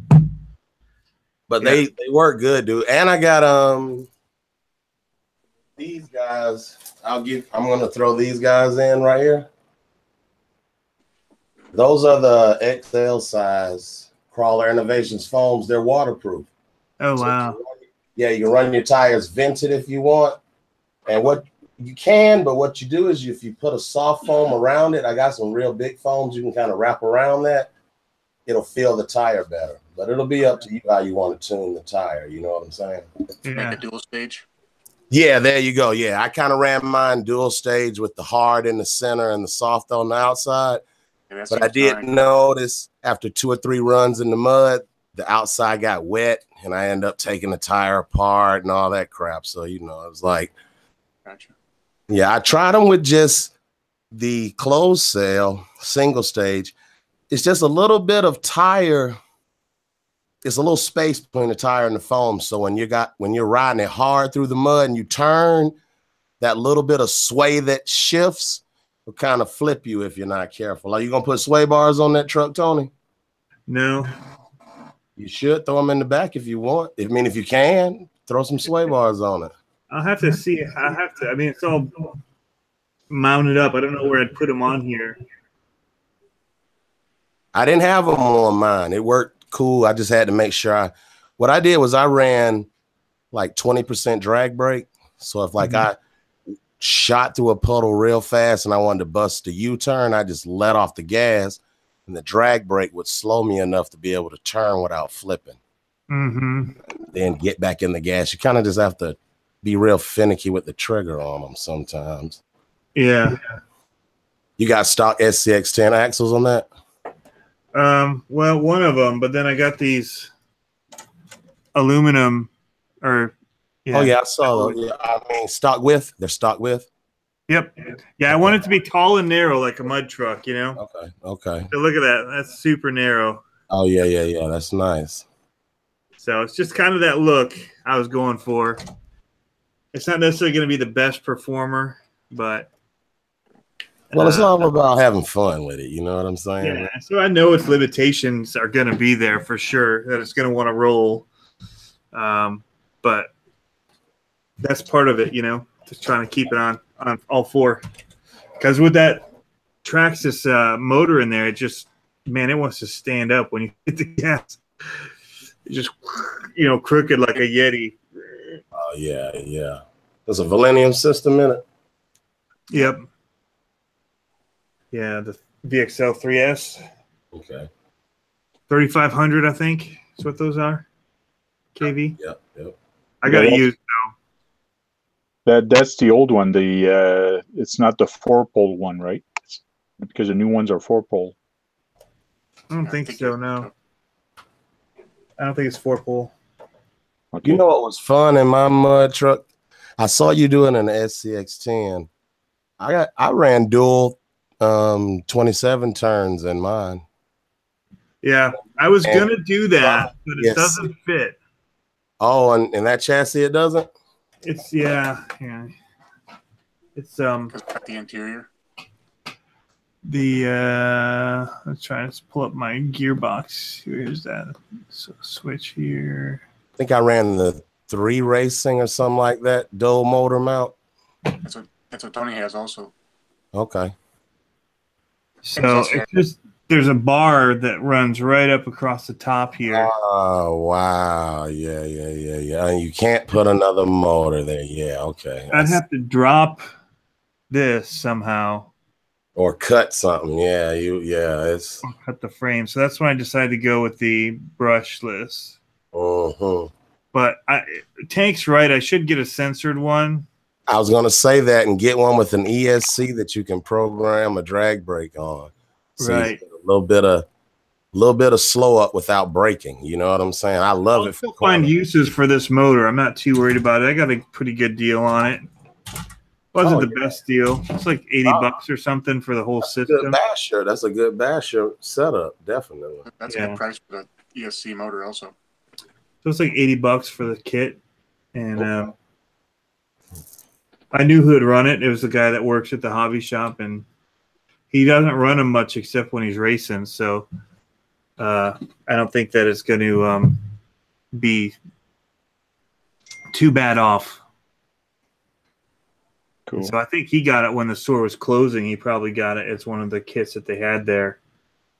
But so yeah, I don't know. I'll have to look and see. I think I can do some drag on this,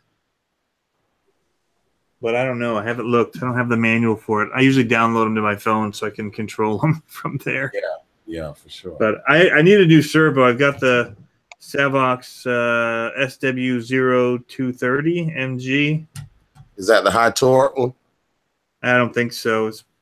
Their Bar Harbor Basher is on. Oh, hey, what's waterproof. The big one is the 1210. Yeah, he says hi, Dave. I think this was a cheap one I got for a crawler to be waterproof. Yeah, okay. Just quickly.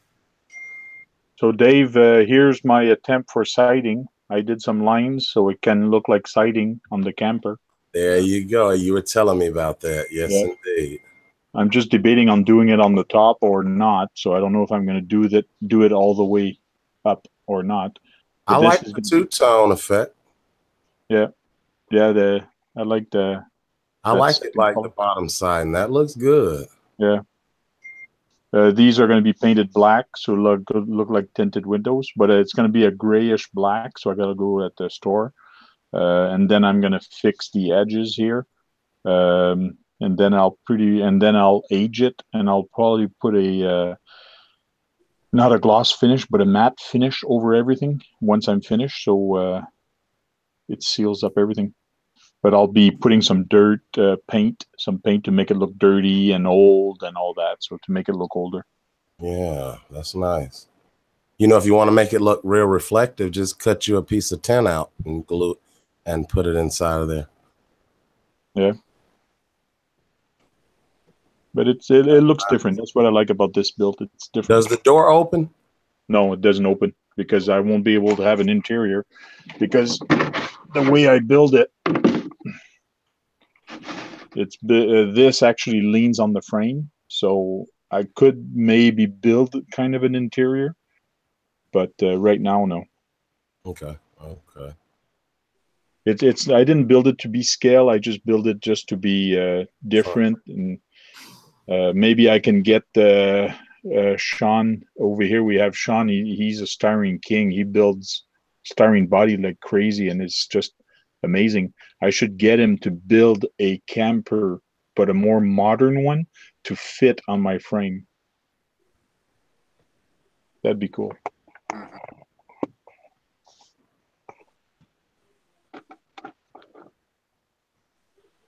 Yeah, it looks nice.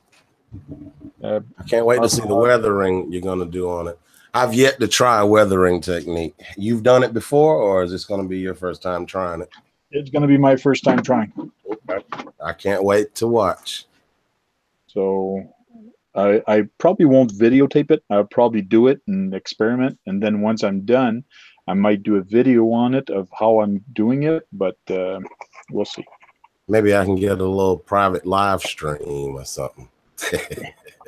This is how you fail. But at the back, I've actually built with styrene a bike rack. So I got a bumper and I got a bike rack. And I actually have a bike that you can actually just come here and clip on. Come on. It's hard to do this with one hand. There we go. And now it's actually clipped on, and I can do wheelies, and it's going to stay on. Now, what's that in the front? I was going to ask you about that. In the front of the camper? In the front of the camper. What is that box supposed to be? What is that in realistic? Oh, come on now. Come on now. What do you think these are supposed to be? What is like the AC? No, this is where the propane tanks are. Oh. Propane tanks. Okay. Dual. AC units are usually mounted on the rooftops. Okay. And the AC is usually on top here.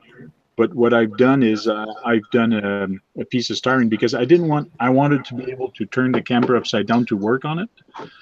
If I would have built a AC, then it would have been off equal. So instead, what I did is because it's a block off plate. Yeah, it's a plate, and I did kind of screws to make it mimic like it's an old. Yeah, somebody patched it up. That's a hunter special right there. Is what it's rigged up. Yeah, it is. Going hunting. Sometimes when campers get old, they put that silver paint on the roof too. The fiber paint. Yeah. Put on. What does that do? Waterproofs it. Oh yeah. Okay, it's like a sealant. Like on the edges, they put the silver. It's like silver paint, and around the edges, I'll probably do that, and I'll make it look old. I was even thinking of painting it different on top or not. I don't know yet, but I'll play with it as I go, and that's what's fun with this hobby is you just change it. Right. Don't like it, you paint it over again. Yep. Yeah, that works. Well, 2K backwards says he's leaving. Thanks for dropping by. Yeah, have a nice night. See you, man.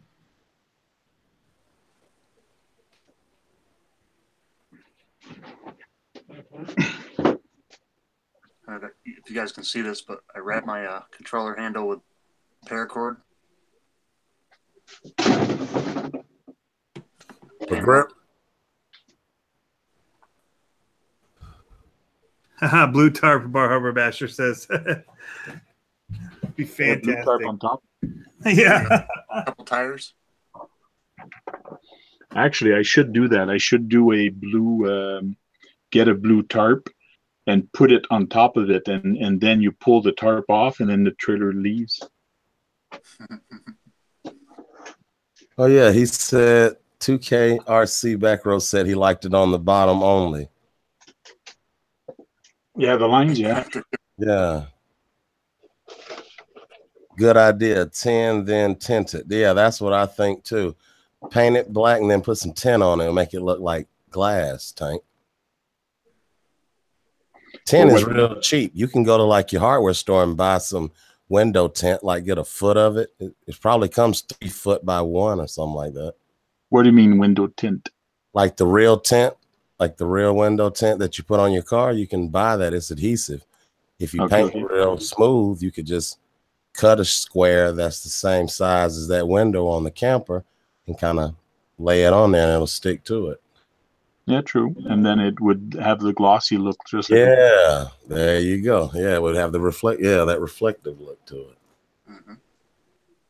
I mean, it's worth a try. You know, I mean, it's not that expensive. I think it's about maybe $2 or $3 a foot, maybe.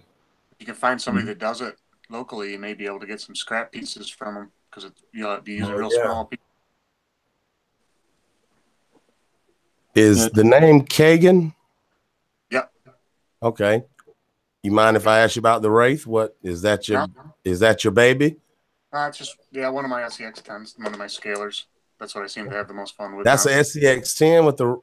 No, this is a Wraith. Sorry. Oh, it is a Wraith. Okay. Seals, I should say. Have you is any updates on it or? Yeah, a couple. Hot racing links. Okay. How are you liking those so far? Pretty good. They're solid. Okay. Are the balls staying in? Oh yeah. Okay. Yep, they're metal ball. You've had them for a while? They have little O-rings on them. Yeah, for a while. About 6 months. Okay. Some Proline shocks. These are from the Slash rear shocks. Are those the 120s? Yep. Okay. The Wraith shock. Okay, that's what I got. Okay. These are like the RPM shock protectors. The shock guards. Yep.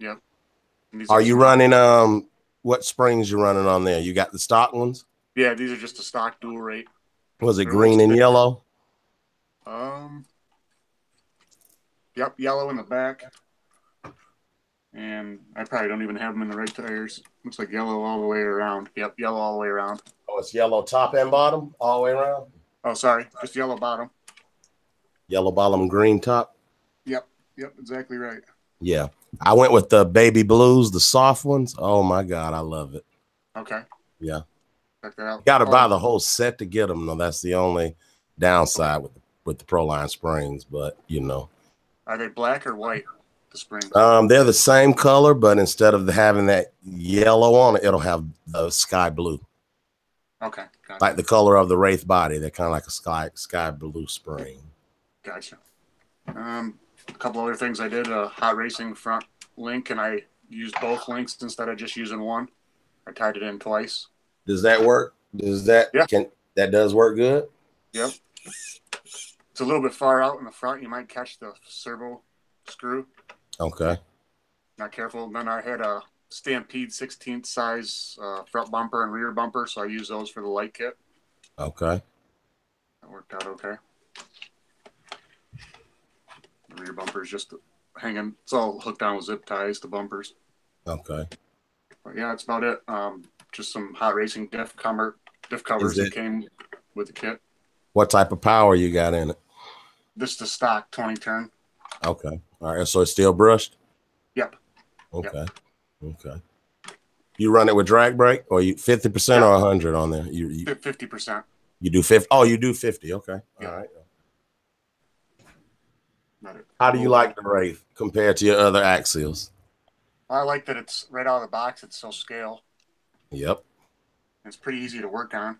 Yep. It might seem like it's not, but you just pop a couple screws and the whole chassis drops out for you. You're right. Well, you'll enjoy the Bomber because the Bomber is supposed to be better balance and a little bit better than the Wraith. Everybody that I know that get the Bomber, they like the Bomber after. Really? Yeah, Harley. Josh, the guy from Harley Design, he told me that when I asked him about it. Yeah, he said the Bomber was just his car now. Okay. Yeah, Chris at GCM, he had a Wraith before, and then he got a Bomber, and he says it's night and day. They've really changed a lot, and what they've changed was night and day, especially on the ride. Okay. Okay. I still love my Wraith though. I'm gonna try some dual shocks on the back of the Bomber with the sway bars too. I have to start. I missed it. Were you guys saying that the Bomber's like the new Wraith? Well, no, he has a Bomber. Okay, so which one do you like better? I just put this Bomber together, so. You haven't run it yet? No, it's missing a motor mount. This thing that holds the motor in the kit was missing this, but it came with an extra motor mount plate, so I ordered the motor hold down. Okay. Now, the difference with that suspension-wise is the Bomber is a Wraith that has Yeti rear end. Is that right? Yeah, these trailing arms. That's the trailing arm. Yeah, that's like the Yeti. Okay, so it's like a Yeti and the Wraith in the front, pretty much. Yep. And it's got different steering knuckles. It doesn't have the Ackerman metal links in the front. It just uses the plastic. Ah, okay. It doesn't even have the spot to hook on the Ackermans, kind of like the SMT 10s. So it's all together. Yep. Okay, okay. And then it's got the laid down 2-speed transmission. Well, it's got the Yeti transmission and motor mount, pretty much. Yep, yep. I think it might be even the skid plate from the Yeti. So you can 8th scale that then, yeah. Yep, yep. So it's a mixture of the two. I guess for rock bouncing, I would go for the Bomber. If I was going to crawl, I might still stick with the Wraith, though. I love a Wraith for crawling. This place is like Tank calls it a cheater truck. That's because you can't stop a Wraith. I mean, a Wraith can go anywhere pretty much, you know? Oh, yeah. Very true. Yeah. But rock racing, U4 and all that type stuff, yeah, I would look towards the Bomber. I have Yeti, so I mean, I like my Yeti. A Yeti will cost you a penny keeping it up, but it's a good truck I like it in my opinion. Gotcha. I haven't picked one up yet, but one's sitting at my hobby shop. I've eyeballed it quite a few times. It's like trailing arms with independent suspension in the front. It's something to get used to, but once you learn how to drive one, they are nice. Gotcha. Like a pre-runner.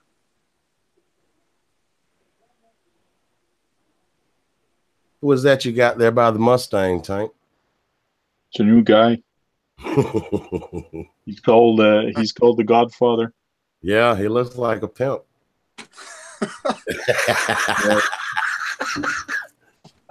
His outfit does look like a pimp. Yes, he's got all blinged out and all that. So presented to everyone. Nice. So he's got the necklace. He's got the glasses. Oh yeah. He's got the hat. Yes, I'm not too sure about the green outfit though. Cane. You didn't say the cane. He has a cane too. Yeah. Dude, he's ready for Mardi Gras. He is, isn't he? He's ready. Yeah. I do love that monster. It would look so good in my fridge, man. I don't think I'd ever drive it. I'd just put it on top of that monster fridge I got. Oh yeah, it is. It's nice. I know you guys covered that earlier, but that is nice. Have you driven it yet, Tank? I did turn it on. I driven it 4 inches on the table. Oh wow. Okay. Full speed just to see how it would go, and it's pretty good. It's a 15 turn motor, so it's pretty neat. So here's the box. It's WWF, and it's the Godfather. Okay.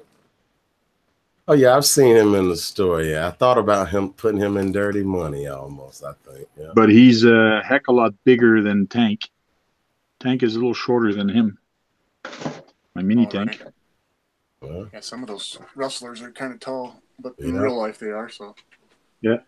And here's my girlfriend. Well, the girl's taller than you, Tank. high heels, Yeah. Yeah, Oh, because yeah, of her high you're heels. Yes. right. Yeah, you're right. Yes, indeed. long legs too, right? Yeah, but her for some odd reason, her dress is splitting up. So For some odd reason. yeah, I don't know. I don't know what they do at night. These guys. Right. I bet. Yeah. They got some bad movies coming on that flat screen of yours. Yeah. That looks good. Looks like a party Does at the, Frank's. does the vest come off of him, Tank? Or is it stuck on? Is it The molded vest? in? Yeah, the vest on Godfather. No, the Godfather. Oh, on Godfather, this one was stuck until I actually opened it, so I can take this one off. Oh, now. okay. Nice. His vest will come off, Oh, okay.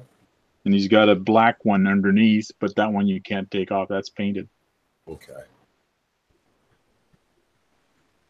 But what I find weird with the new ones is that they've made it so it's very articulating, but he can actually do the split now, which I don't know why they've got these guys doing the split this way. Well, he's called the Godfather.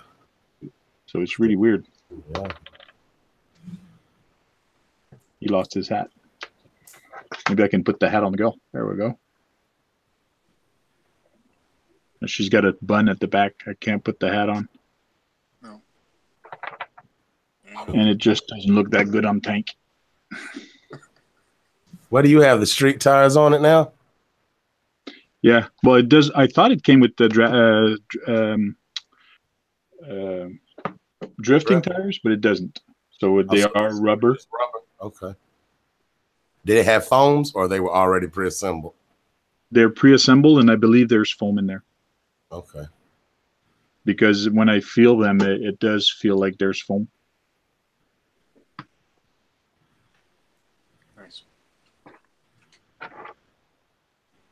It's a nice body. It's What really is the scoop? Remember, I was asking you about that. Now that you got it out of the box, is that plastic? Is that something you had to like? No, it's all plastic. It's all plastic and Lexan. So the scoop is what, Lexan plastic? Is it molded to the body? It's not molded to the body. You can actually, there's 4 screws. You can actually take it off. Okay, that's what I was wondering. Okay, wow. Okay, that's nice. So, but it is Lexan.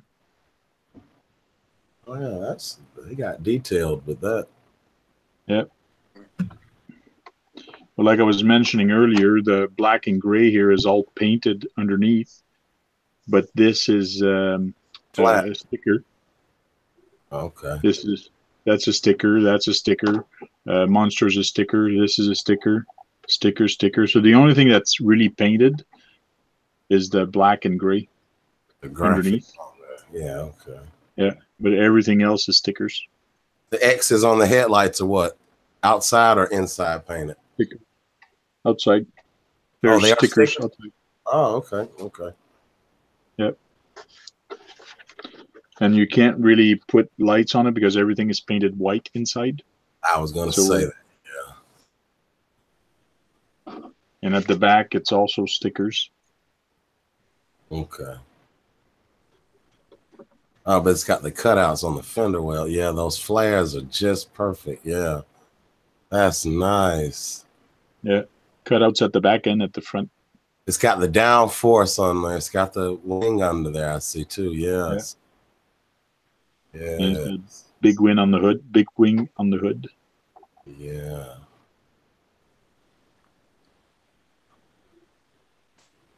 Yeah, I can't wait to see that run. Me too. You have to get a run body and keep that as your shelf body or something. Mm-hmm. Yeah. What is the chassis? You said it was what is that? It's an RS4. RS4. Okay. All right. It's friggin' low to the ground. Like it's a 1/4 inch to the ground. It's a 3/8 to the ground. This is very low, and the whole body, everything is pretty much equal. Like you can't go where there's rocks. As soon as you go where there's going to be rocks, you're going to bottom out. Very minimal suspension travel on. Yep. Is there any preload rings or anything for the shocks? Nope, there was no. I don't think there is right now. What is there? I think they are adjustable. Oh, nice. Yeah, they are adjustable. You can make them stiffer, so you just screw them to make adjustable. Oh, so they have the preload, a screw on it for the preload. Yep. Okay. And open it up again and see where's my pliers. I knew I shouldn't have put the body pins back on so soon. Just 2 of them or something.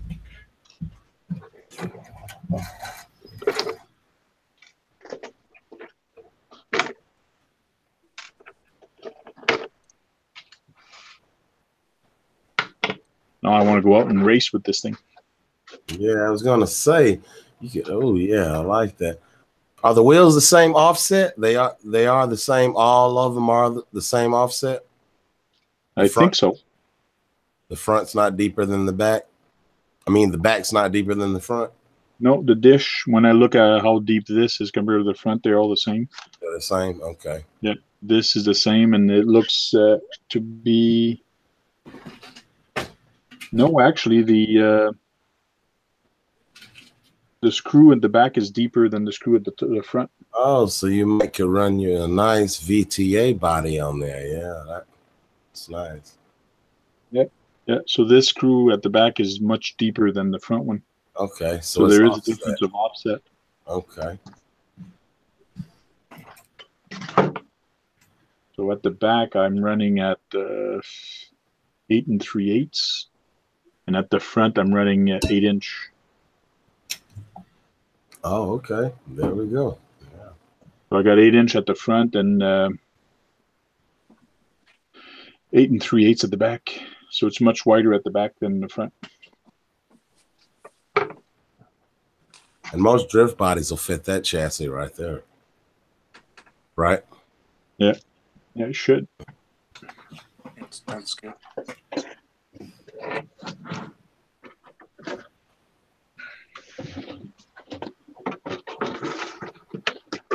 Yeah, I got a Lexus body. Okay. Are the wheels more in on the front than the back? Oh yeah. Oh, this body does not fit because the wheels actually stick out. Oh wow! So it's almost 200. It's like 200 millimeter on that thing, man. I think so. Yeah. Well. Yeah, this is a wide stance. You're looking at 2100 millimeter. Wow. So that's 210. Oh wow! Okay, yeah. It's 210 at the front and at the back a little wider.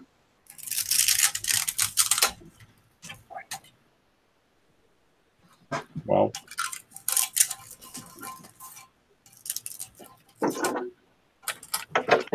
It's wide. Yeah, you need one of those photoform bodies from Proline on that. Yep. Trans Am body, that VTA class body will fit on that. Nice.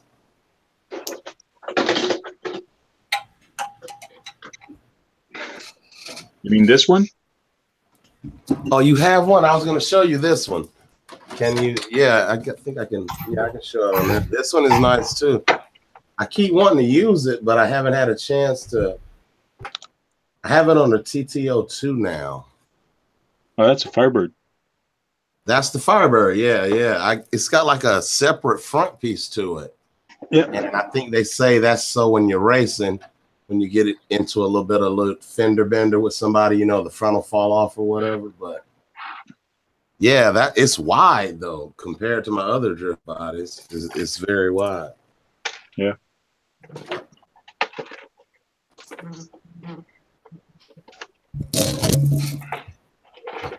Rustler looks pretty on camera. Yeah. Stop presenting. So this is my other one I have. That's a TA05, I believe it is. So this one has some. That's mid motor, isn't it? That is correct. That's a mid motor, and it's got the. That's a Tamiya. Yeah. Got the belt. It's very nice, very smooth, very quiet car. Everything's carbon fiber. I want to try to find a brushless a sensor, better censored motor than this one. But it's not bad. What is the turn on that one? I believe this is, what is this one? Because those are good for on road. This is a 17.5. Oh yeah, okay. Smooth. That probably rides smooth, doesn't it? Yep. Yeah. So if I take this out, I'm running out of places to put my, and I put this on here, it pretty much fits perfectly for VTA. Yeah, I was gonna say that width, I figured so. The back are sticking out a little bit on each side. Yeah. The wheelbase is good. Definitely. It's wide. Yeah, it's bulky. I like that. It's a bulky look. Yep. Yeah. And, like a bulldog. Yeah. At the front, I'm pretty much tight on that side. Tight on that side. But the back, the tires are sticking out just a little bit. It's like a brute. Yeah, that's a real brute. Yeah, I like that. So this body has seen better days. I got that off my brother, and I got it like this. You did repair work on it, or it was like that when you got it? I did. There's some tape inside there. Okay. I did try to fix it and try to reinforce it a little bit when I got it. But I find it gives it character. That's kind of cool. It does.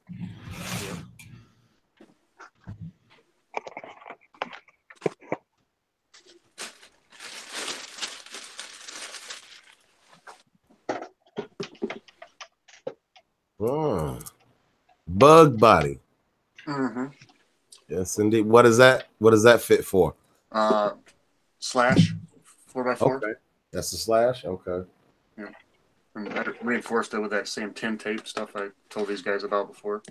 Is that the wheels outside the fender or the one that kind of tries to cover them? Yeah, they're outside the fender on it. The one that's got the headlights in the hood? Yep. Yeah, I have one of those. I like that body. Yeah. But you got on like a sand rail or something, like a... I can grab it quick. Hold on.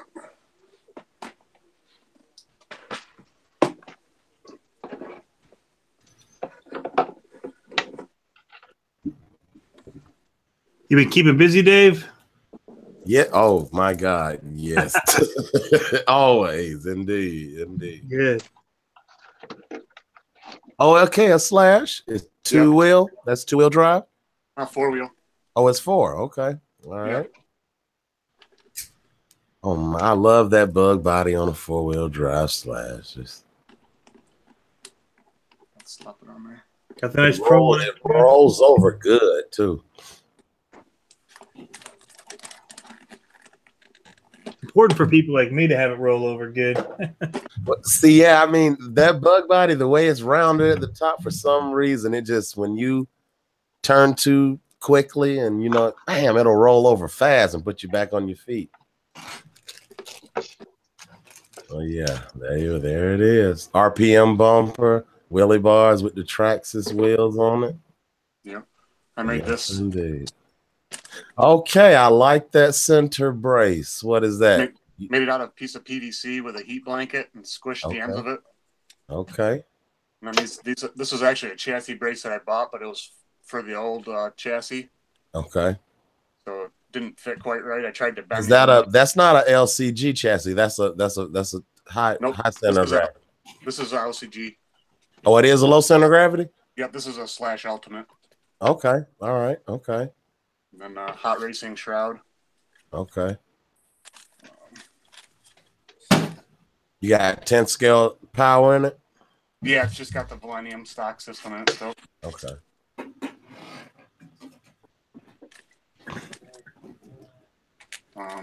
But it's got aluminum shock cap, or aluminum shock towers. All right. Aluminum bulkhead. Have you bent those ever? No, I don't really run it much. Okay. Okay. I run my 18th scale little Traxxas a lot. They're cheaper and easier to work on. Well, they're not easier to work on, but cheaper. Yeah. Cheaper, yes. Yes, you're right about that. Yeah. Size-wise, they're kind of hard to work. But yeah, it's just got the cooling fan, the RPM ESC cage. Okay. The RPM bulkhead. These are the T-bone A-arm skids. Okay, I see that. I haven't seen those before, but how do they work out? They work good? Pretty nice. Yep, pretty nice. Okay. All right. They look durable. I had to rework the mounting a little bit for the A-arms because the RPMs, I think they're made for the stock ones. Okay.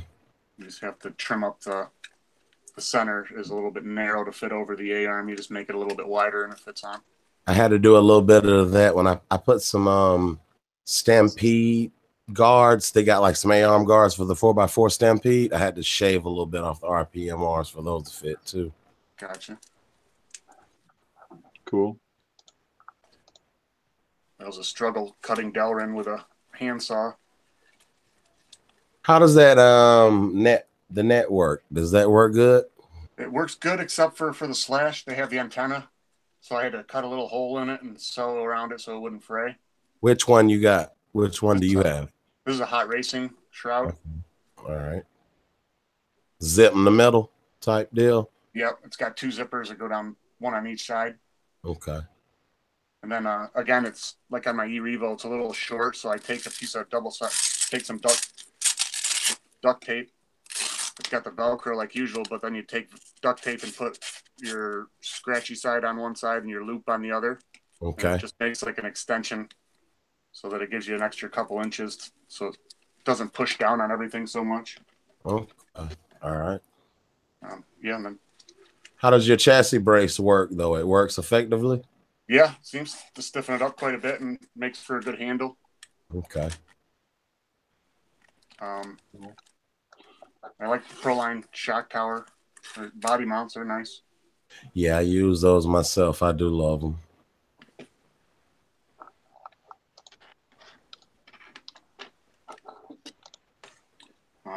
One thing I did too was I left the stock bumper mount in here. Usually they tell you to remove it when you put the RPM bumper on, but then I use my extra wheelie bar wheels and stuck them on the front of it so it acts like a brace.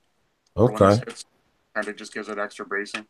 I glued a little piece of foam in my loop so it kind of gave it some density right there. You know? Yeah. Good idea. I think it was like a window seal or something for winterizing your windows. Yeah. I just glued a little piece of that in there. It works good. Did it in my Yeti as well. Okay. I've seen people do something like that in twin hammers. I think they use a little piece of foam for something. Yeah, and it works good. You know, you can bounce off stuff because I'm always wrecking that Yeti. Well, guys, we've been on for 2.5 hours. I'm going to cut this live video feed off. We'll stay on and chit-chat a little longer. But thanks, everybody, for joining in. And we'll see you next week on the next RC Talk. If you guys want to join, just put it in the chat, and I'll send you a link, and you can join and talk. I believe we can have up to 10 people in here. So we've had it full before, and I know we can do it again. So if you like this video, give it a thumbs up, comment below, and tell us what you'd like to see. Thanks. We'll see you next time.